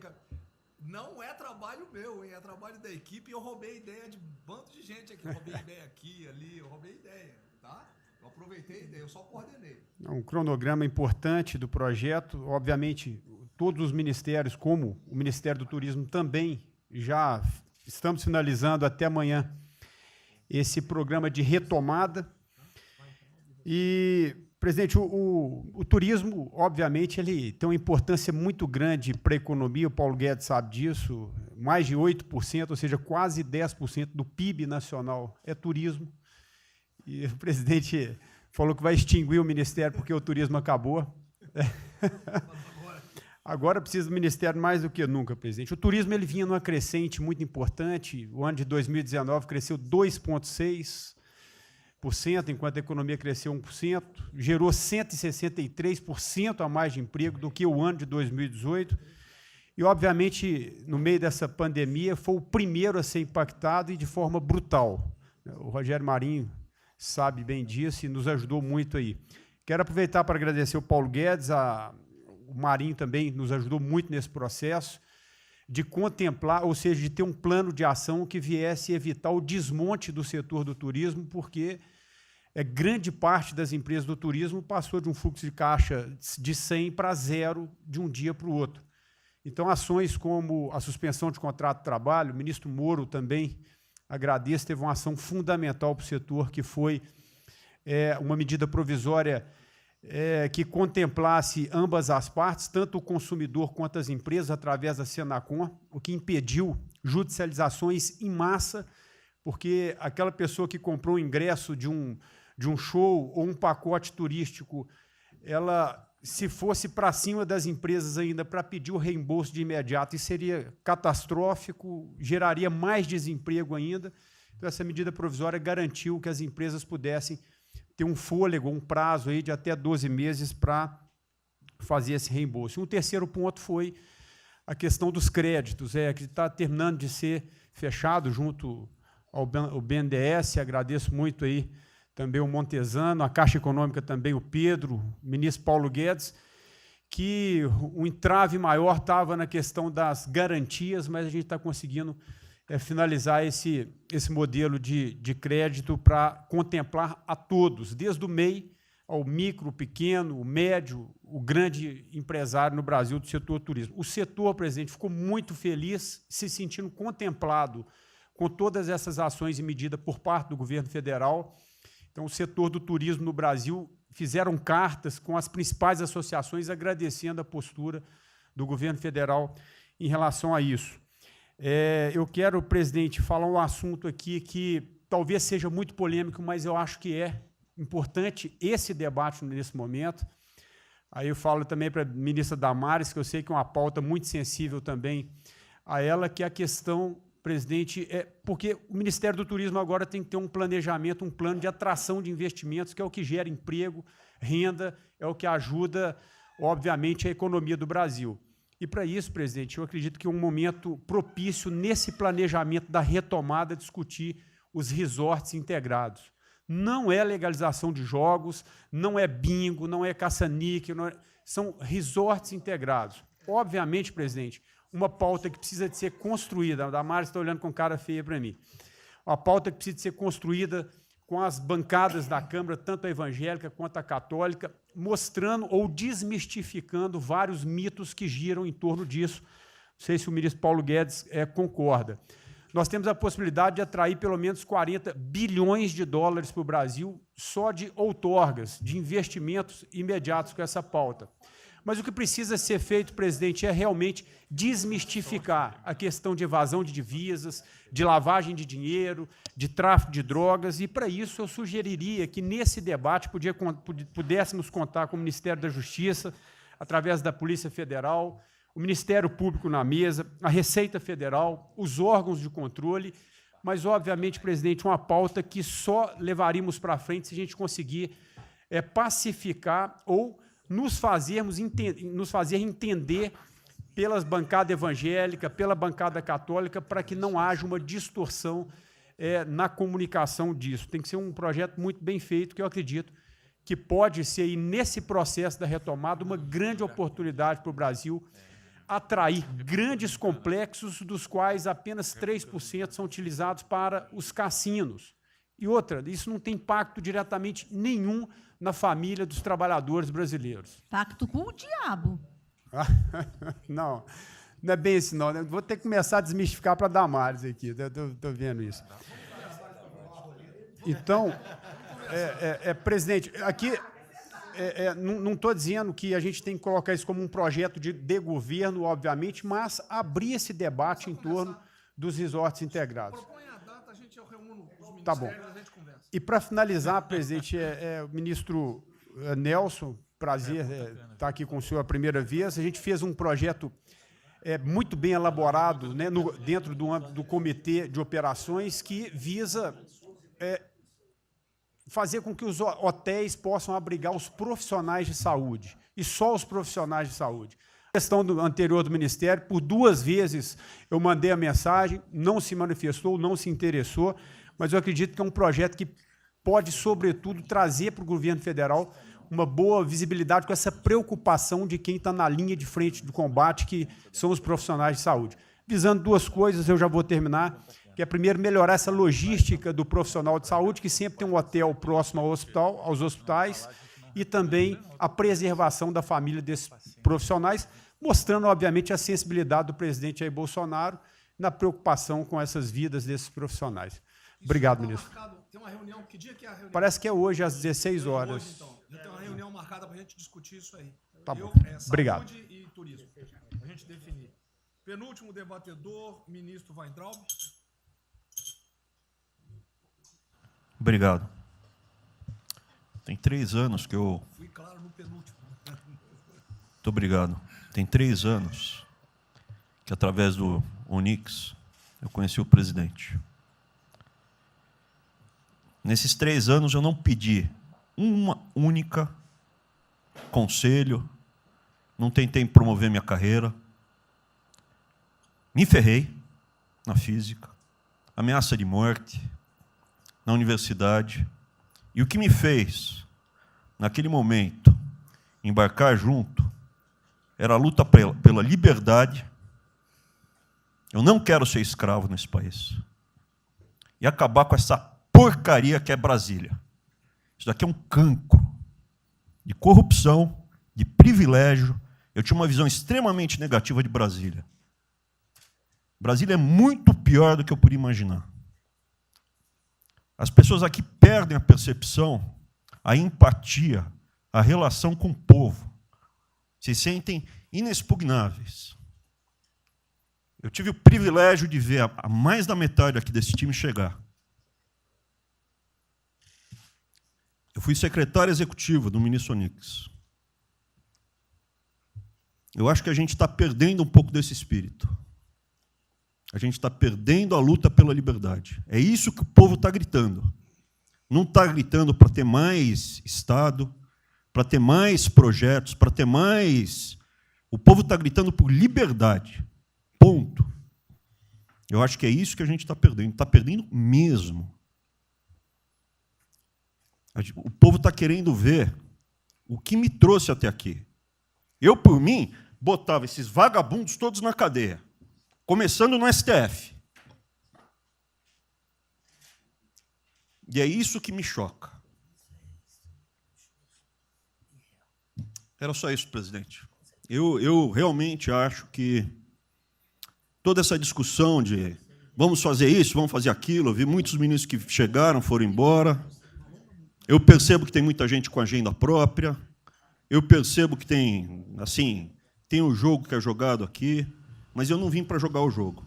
Eu vim aqui para lutar. E eu luto e me ferro. Eu estou com um monte de processo aqui no Comitê de Ética da Presidência. Eu sou o único que levou processo aqui. Isso é um absurdo o que está acontecendo aqui no Brasil. A gente está conversando com quem a gente tinha que lutar. A gente não está sendo duro bastante contra os privilégios, contra o tamanho do Estado. E eu realmente estou aqui de peito aberto, como vocês sabem disso.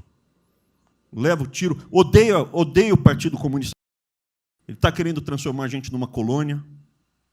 Esse país não é... Odeio o termo povos indígenas, odeio esse termo, odeio. O povo cigano, só tem um povo nesse país. Quer, não quer sair de ré. É povo brasileiro, só tem um povo. Pode ser preto, pode ser branco, pode ser japonês, pode ser descendente de índio, mas tem que ser brasileiro, pô. Acabar com esse negócio de povos e privilégios. Só pode ter um povo. Não pode ter ministro que acha que é melhor do que o povo, do que o cidadão. Isso é um absurdo. A gente chegou até aqui. O senhor levou uma facada na barriga. Fez mais do que eu. Levou uma facada. Mas eu também estou levando bordoada e estou correndo risco. E fica escutando esse monte de gente defendendo privilégio e teta. Entendeu? É isso. Negócio, empréstimos. A gente veio aqui para acabar com tudo isso, não para manter essa estrutura.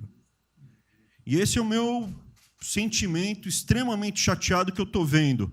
Essa oportunidade se perder. Eu sou, evidentemente... Eu estou no grupo dos ministros que está mais ligado com a militância, evidente, porque eu era um militante. Eu estava militando de peito aberto, continuo militando, do ponto de vista de carreira. Eu poderia ter tentado me dar bem. Não foi isso que eu fiz. Não foi isso que eu fiz.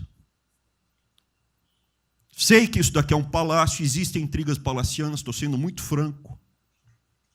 E a gente pode sim perder a liberdade, perder esse país. Ninguém vai se dar bem se a gente perder esse país. Quem vai se dar bem são pouquíssimas famílias. Pouquíssimas famílias. Não se iludam. Não se iludam. Era isso. Deixa eu complementar aqui. O que o Weintraub está falando, eu estou com 65 anos, a gente vai se aproximando de quem não deve. Eu já tenho que me policiar no tocante a isso daí. São pessoas aqui em Brasília, dos 3 poderes, que não sabem o que é povo. Eu converso com alguns, não sabem o que é um feijão com arroz, não sabem o que é um supermercado, esqueceu. Acha que o dinheiro cai do céu. Eu estou com meus privilégios garantidos, meus 100 mil por mês, em média, 100 mil por mês a galera ganha, né? Legalmente. E acha que isso vai acabar nunca. Como alguns acham que a liberdade... qual é desse cara? Está maluco? Eu estou vendo o mais antigo aqui, o Joelino aqui. Ele sabe o que foi 64. Muitos aqui não sabem. Essa cambada que tentou chegar no poder em 64, se tiver chegado, ele estava fudido todo mundo aqui. Cortando, eu estava felicíssimo, estivesse cortando cana, ganhando $20 por mês. Não pode esquecer disso. Nós não podemos esquecer o que é esse povo. Eu vou convidar os ministros para domingo e passar na Serena Taguatinga. Convite, não é missão, não, convite. Para ver como é que está o cara na esquina. Depois ver uns merda para falar aí, né? Uns merda de sempre. O cara rompeu o isolamento, está dando um pé. Tem pé para o cacete, pô. Está passando fome, está na merda, porra. Sentir o cheiro de povo. Como eu falei lá, é uma experiência para todo político sentir. Ir lá ver como é que está o negócio. Ou a gente tem que estar como se fosse, né, um general na retaguarda e deixar a tropa se ferrar na frente. Não, o general está na frente, o coronel está na frente, o capitão está na frente. Nossos heróis da Segunda Guerra Mundial estiveram na frente de campo de batalha. Se precisar aqui, tenho certeza que nossas Forças Armadas vão cumprir com o seu papel, mas, né, nós temos que dar exemplo e mostrar que o Brasil não é... Eu sou mais educado que o Weintraub, até me poli muito, né, no linguajar que ele usou, mas não é isso. Que o pessoal pinta por aí, se reunindo de madrugada, para lá, para cá, sistema de informações. O meu funciona. O meu particular funciona. Os que tem oficialmente, desinforma. E voltando ao tema, eu prefiro não ter informação do que ser desinformado por cima de informações que eu tenho.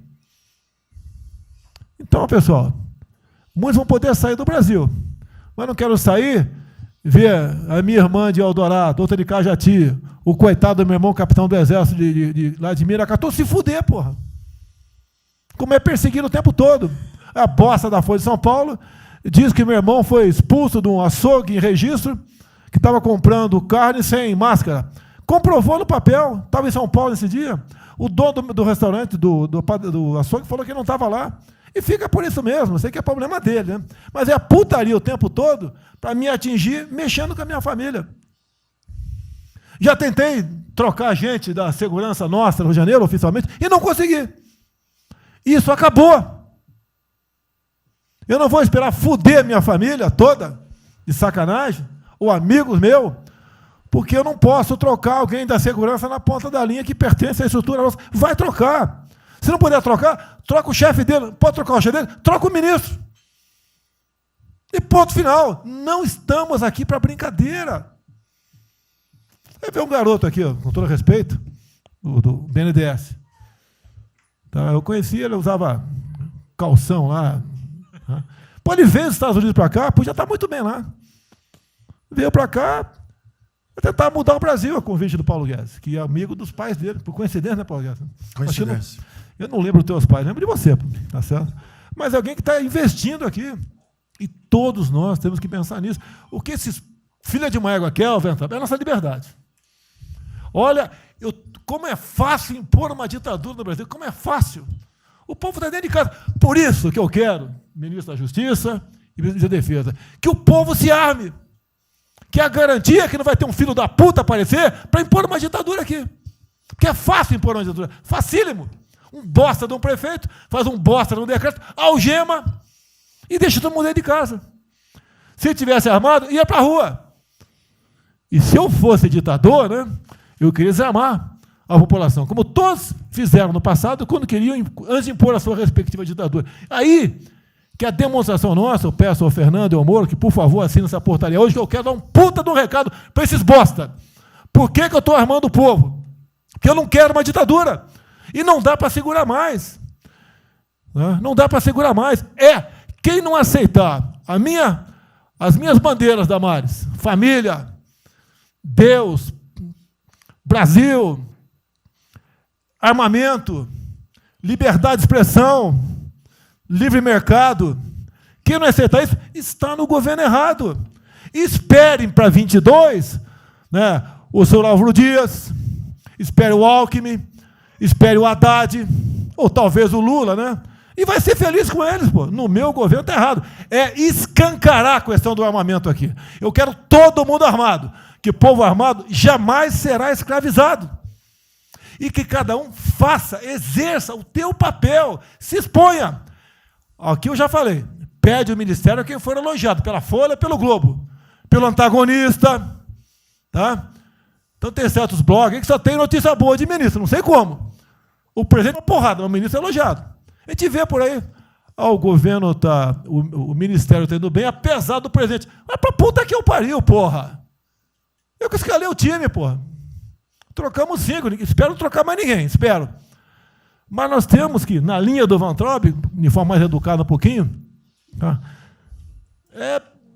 Se preocupar com isso. O que os caras querem é a nossa hemorroida, é a nossa liberdade. Isso é uma verdade. O que esses caras fizeram com o vírus, esse bosta desse governador de São Paulo, esse estrume do Rio de Janeiro, entre outros, é exatamente isso. Aproveitaram o vírus, está um bosta de um prefeito lá de Manaus agora, abrindo covas coletivas. Um bosta, que quem não conhece a história dele, procura conhecer, que eu conheci dentro da Câmara, que é do meu lado. E nós sabemos a ideologia dele e o que ele prega. E quem ele sempre foi. O que está aproveitando agora um clima desse para levar o terror no Brasil. Então, pessoal, por favor, se preocupe, que é de mais importante que a vida de cada um de vocês, que é a sua liberdade. Come preso não vale porra nenhuma. Bom, presidente, esses valores e esses princípios, e o alerta aí do Weintraub é válido também, como sua evocação, é que realmente nós estamos todos aqui por esses valores. Nós estamos aqui por esses valores. Nós não podemos nos esquecer disso. Nós podemos conversar com todo mundo aqui, porque é o establishment, porque nós precisamos dele para provar coisas, mas nós sabemos que nós somos diferentes. Nós temos noção que nós somos diferentes deles. E quando eles cruzam a linha, a gente solta a mão e sai andando sozinho. Enquanto eles estiverem no trilho conosco, no caminho de fazer as reformas que nós prometemos, nós estamos juntos. Na hora que o cara soltou a mão e passou para o lado de lá, a gente deixa o cara ir sozinho, a gente continua sozinho e vai procurar outra conversa, em outro lugar. Então, eu acho que manter essa ideia que nos trouxe aqui, e eu tenho dito isso em todo lugar, e lá fora, eu converso. Semana passada, conversei com os ministros da Fazenda de G20, conversei com os ministros também de Economia dos BRICS, e a mensagem que eu levo é sempre a mesma: o Brasil vai surpreender o mundo. Vocês duvidavam da nossa democracia, duvidavam do nosso presidente é democrata e vai fazer as mudanças. E aprovamos a reforma da Previdência o ano passado, enquanto os franceses fizeram passeatas contra a reforma da Previdência. Agora, a mesma coisa, estou dizendo, nós vamos continuar aprofundando as reformas, nós vamos seguir. Eu conheço todas as histórias de reconstrução por profissão, obrigado a estudar isso, a reconstrução da Alemanha na Segunda Guerra, na Primeira Guerra com o Schatz, na Segunda Guerra com o Ludwig Erhard, a reconstrução da economia do Chile com os caras de Chicago, o caso da fusão das duas Alemanhas, eu conheço profundamente, no detalhe, não é de ouvir falar, é de ler 8 livros sobre cada reconstrução dessa. Então, eu li Keynes 3 vezes no original antes de eu chegar a Chicago. Então, para mim, não tem música, não tem dogma, não tem blá, blá, blá. Tem estudos sobre todas as ocasiões. E nós demos uma demonstração disso quando nós estávamos indo numa direção norte, com as reformas estruturantes, e, de repente, em 3 semanas e meia, nós fomos para o sul. E nós somos elogiados hoje lá fora. Semana passada, todo mundo elogiando, fazendo referência, que o Brasil está à frente de todos os emergentes e Paris-Passu ali só está atrás um pouquinho dos Estados Unidos, porque os Estados Unidos está naquele caso que é o cara que tem a moeda forte, emite 1 trilhão para cada problema que ele tem e ninguém reclama. Fizemos vários programas antes dos alemães, vários programas antes dos ingleses, vários programas, de todo tipo. Então, se não existe algo aqui, é dogma. Existe capacidade de trabalho com um grupo extraordinário que eu tenho. Então, nós atacamos em todas as direções. Primeiro, o campus foi lá e reduziu os compulsórios em 200 bilhões. Logo depois, nós não tínhamos espaço constitucional, fizemos antecipações de benefícios e diferimento de impostos, porque não tinha espaço constitucional. Logo depois, tivemos espaço pelo Supremo e pelo Congresso. Entramos nas constitucionais, gastamos 300 e poucos bilhões, que não é muito.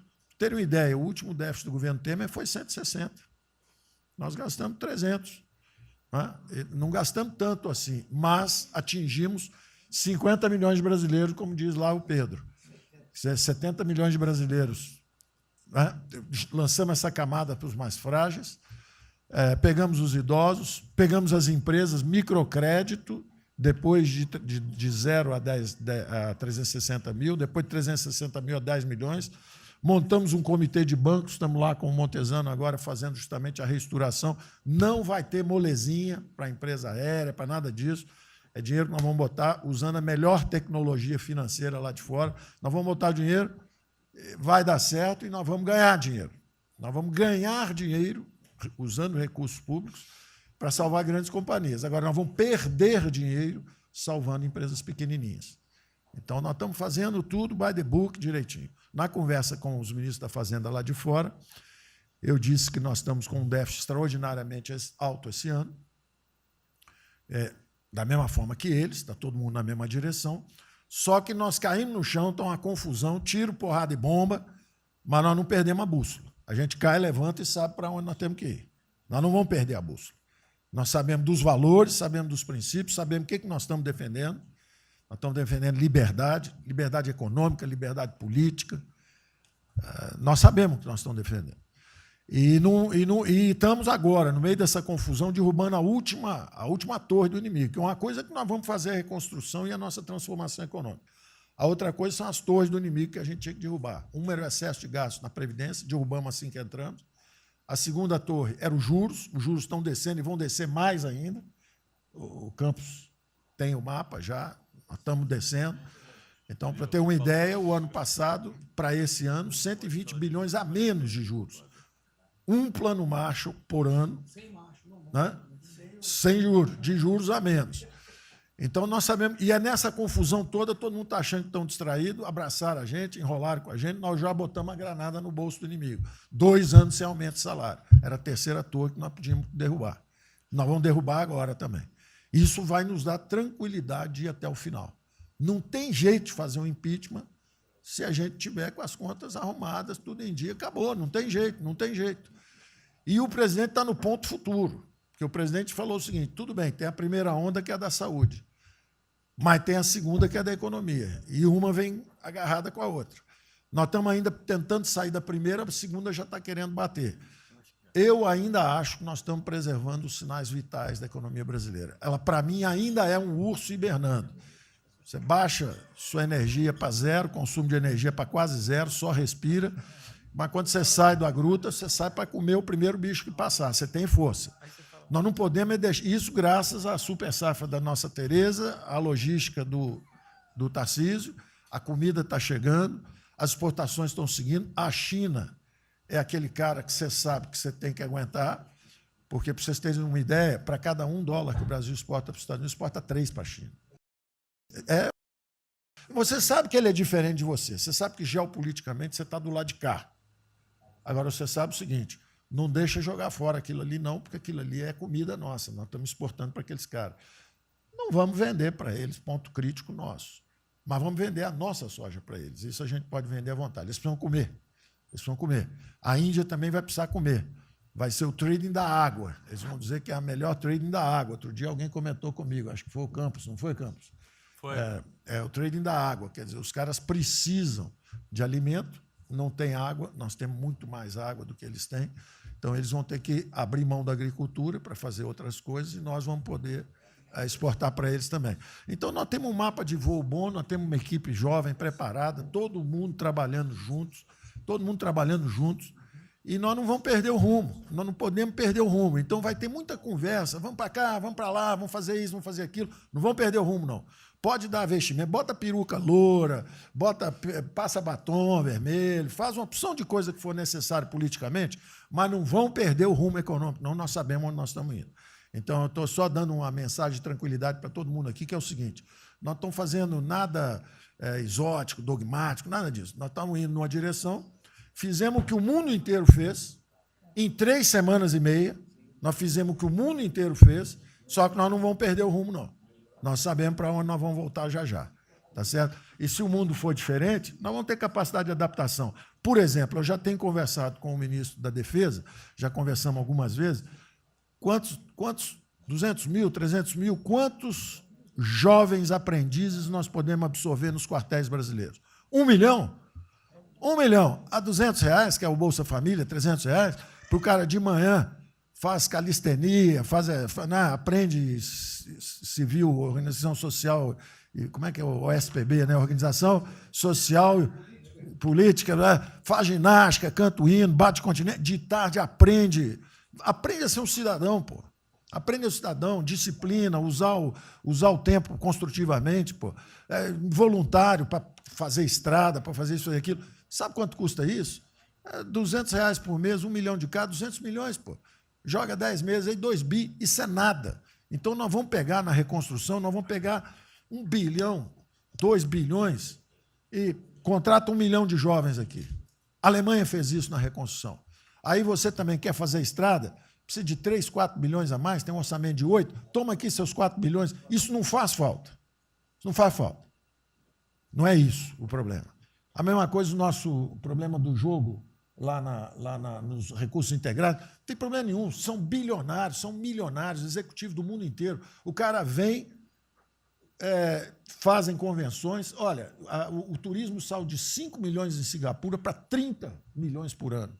O Brasil recebe 6. Uma pequena cidade recebe 30 milhões de turistas. O sonho do presidente de transformar o Rio de Janeiro em Cancún, lá Angra dos Reis em Cancún, aquilo ali pode virar Cancún rápido. Entendeu? A mesma coisa, Espanha. Espanha recebe 30, 40 milhões de turistas. Isso aí é uma cidade da Ásia. Macau recebe 26 milhões hoje na China. Só por causa desse negócio. É um centro de negócio. É só maior de idade. O cara entra, deixa a grana lá que ele ganhou anteontem, ele deixa aquilo lá, bebe, sai feliz da vida. Aquilo ali não atrapalha ninguém. Aquilo não atrapalha ninguém. Deixa cada um se fuder. Ô, Damares, deixa cada um... Damares, o presidente fala em liberdade. Deixa cada um se fuder do jeito que quiser. Principalmente se o cara é maior, vacinado e bilionário. Deixa o cara se fuder, pô. Lá não entra nenhum brasileirinho. Não entra nenhum brasileirinho desprotegido. Se a CGU tiver como controlar a entrada e a saída do dinheiro... Isso, então vamos lá. Se não tiver como lavar dinheiro sujo... Então, só para terminar, as observações também finais ali, o Campos falou 2 coisas também interessantes. Então, o Campos falou 2 coisas interessantes ali. Uma é o seguinte... O estrangeiro, para vir, para fazer os investimentos, eu recebi um embaixador, já reportei isso para o presidente, eu recebi um embaixador dos Estados Unidos e ele veio conversar conosco. E a mensagem maior dele era uma só. Assim, olha, nós queremos um bom ambiente de negócio. Nós vamos colocar centenas de bilhões de dólares aqui. O mundo inteiro quer investir no Brasil. Agora, nós precisamos de um bom ambiente de negócio. Simplificação de impostos, segurança jurídica, coisa desse tipo. Não é? Então, o secretário do Comércio americano, que é o Wilbur Ross, o cara me disse o seguinte, eu só tenho um conselho para vocês. Vamos aderir ao GPA, é o General Purchasing Agreement, que é o seguinte, é um acordo, nós com a entrada na OECD, nós assinamos esse acordo, e esse acordo diz o seguinte, não pode haver nenhuma compra governamental sem transparência. Acabou. Então, basta a gente fazer isso, quer dizer, vai fazer concorrência para concessão, privatização. Então, nós já estamos na pista certa, já estamos indo na direção certa. Só uma informação sobre isso aí. Eu fiz uma reunião com o pessoal da OCDE essa semana agora, foi semana passada, né? Semana passada, falando do nosso interesse, eles falaram que assim, já nos consideram da OCDE. Sim. Tá? Então, os ministérios, estou falando isso porque vários ministérios têm uma pauta a cumprir. Sim. Vamos continuar nisso porque vamos dizer, a impressão foi excepcional. Ministro, só um dado aqui da OCDE. Só um dado aqui, rapidamente da OCDE. O presidente falou que estamos com o apoio do Trump. Não, o embaixador disse isso. O embaixador disse nós não podemos perder a oportunidade do presidente estar tão próximo ao Trump. Os nossos 2 presidentes estão próximos. Nós não podemos perder essa oportunidade. O presidente da OCDE disse que realmente o Trump, os Estados Unidos, que era, vamos dizer assim, tinha uma certa objeção, agora já está favorável. Isso é real. Ministro, é só um dado. A OCDE, 90% dos países que hoje integram a OCDE já contam com os resorts integrados. E os outros 10% é porque são muçulmanos. Por isso que não estão. 88% tem um ensino domiciliar. Então, a gente vai entrar com a MP hoje lá, tá? Homeschooling. Só uma informação. Ontem eu tive o G20 da Agricultura. Ontem foi o dia do G20 da Agricultura. Tem uma nova ordem, vai ter, depois do coronavírus, e muitos países vão colocar regras para ter estoque novamente, que eu acho que não é o nosso caso. Mas, enfim, nós precisamos ter acesso a mercados, enfim. Mas nós precisamos incentivar o trigo. É o único produto que o Brasil não é autossuficiente. O resto, presidente, se amanhã quiser fechar... Nós temos 2 milhões... Não, nós temos 2 milhões, no Sul também, mas nós temos 2 milhões de hectares ali no Matopiba, prontos, inclusive, com a Embrapa, com variedades super produtivas para poder investir lá. Precisa de dinheiro. E uma última coisa... Não, dinheiro que volta, financiamento. O que nós precisamos é baixar os juros. A agricultura não aguenta 9% de juros, é muito alto para ela. Tá. O Banco do Brasil não fala nada, não? O Banco do Brasil não é tatu nem cobra. O Banco do Brasil não é tatu nem cobra, porque ele não é privado nem público. Então, se for apertar o Rubem, coitado, ele é super liberal. Mas se apertar ele e falar, bota o juro baixo, ele, não posso, senão a turma, os privados, meus minoritários, me apertam. Aí você fala assim, bota o juro alto. Ele, não posso, porque senão o governo me aperta. O Banco do Brasil é um caso pronto de privatização. É um caso pronto, e a gente não está dando esse passo. O senhor já notou que o BNDE e a Caixa, que são nossos públicos, a gente faz o que a gente quer. O Banco do Brasil a gente não consegue fazer nada, e tem um liberal lá. Então tem que vender essa porra o logo. Rubem da próxima reunião aí. Apesar de todo o aumento de risco que passou a haver no sistema bancário, o Banco do Brasil está expandindo bastante seus empréstimos. E a agricultura, a ministra Tereza Cristina testemunha aqui de que o apoio está sendo muito grande. E nós estamos numa situação confortável, ministro, porque, primeiro, porque, em termos de liquidez, o público vê o Banco do Brasil como um porto seguro. Então, nós não estamos tendo problemas que outros bancos estão tendo, de preocupação com a liquidez do banco, com a rigidez do banco. E na nossa formação de resultado, as pessoas físicas têm um papel preponderante dentro do Banco do Brasil. E nós temos a felicidade, nesse momento, de contar com folhas de pagamento de empresas públicas, das Forças Armadas, né, que, em termos relativos, estão numa situação mais segura do que o cidadão comum, que não participa de empresas públicas. Mas só confessa o seu sonho. Hein? Confessa o sonho. Agora, confessa o seu sonho. Em relação à privatização... Só em 23 você confessa, agora não. Em relação à privatização, eu acho que fica claro que com o BNDES cuidando do desenvolvimento e com a Caixa cuidando da área social, o Banco do Brasil estaria pronto para um programa de privatização. Né? Mas isso a gente pode fazer... Só se discute, só se fala isso em 23. Tá? A gente pode fazer um dia um seminário aí que possa estender aí. Porque o Banco do Brasil, no passado, teve muitos privilégios pelo fato de ser público. Né? As folhas de pagamento vinham naturalmente para o Banco do Brasil ou para a Caixa. A administração dos depósitos judiciais eram sempre do Banco do Brasil e da Caixa. Hoje isso tudo é processo de concorrência. Nós temos que pagar muito caro por esses antigos privilégios que não são mais privilégios. E fica só o lado ruim de ser estatal, pesando no Banco do Brasil. Quer dizer, a gente não tem a mesma facilidade de contratação, a gente não tem a mesma facilidade de demissão de maus funcionários e vai por diante. Quer dizer, tudo tem que submeter ao governo, tem o Tribunal de Contas travando tudo. Né? O Tribunal de Contas, hoje em dia, é uma usina de terror. Quer dizer, se a gente faz alguma coisa, está arriscado ir para a cadeia. Se não faz, é processado por inação. Né? Você não tomou as providências que tinha que ter tomado. Então virou um terror isso. Né? Se ficar, o bicho pega, se correr, o bicho come. Agora, se me permite, eu queria fazer uma observação rápida sobre a área de medicina. Eu acompanho os números diariamente. Eu vejo que os óbitos eles chegaram diários, passaram de 200 durante alguns dias, 4, 5 dias, mais de 200 pessoas sendo mortas. De uns 4, 5 dias para cá, esses óbitos caíram bastante, já não chegam mais na casa de 200. A minha sensação, de quem não é especialista no negócio, mas que observa os números, é que o tal do pico, o tal do famoso pico, que gerava tantas preocupações, a minha sensação é que esse pico já passou, né? Agora... É que o senhor não viu o número que nós mostramos lá em cima agora, mas isso é outra história. Senhores, sem querer cortar, muito obrigado a todos, porque senão não termina. Presidente.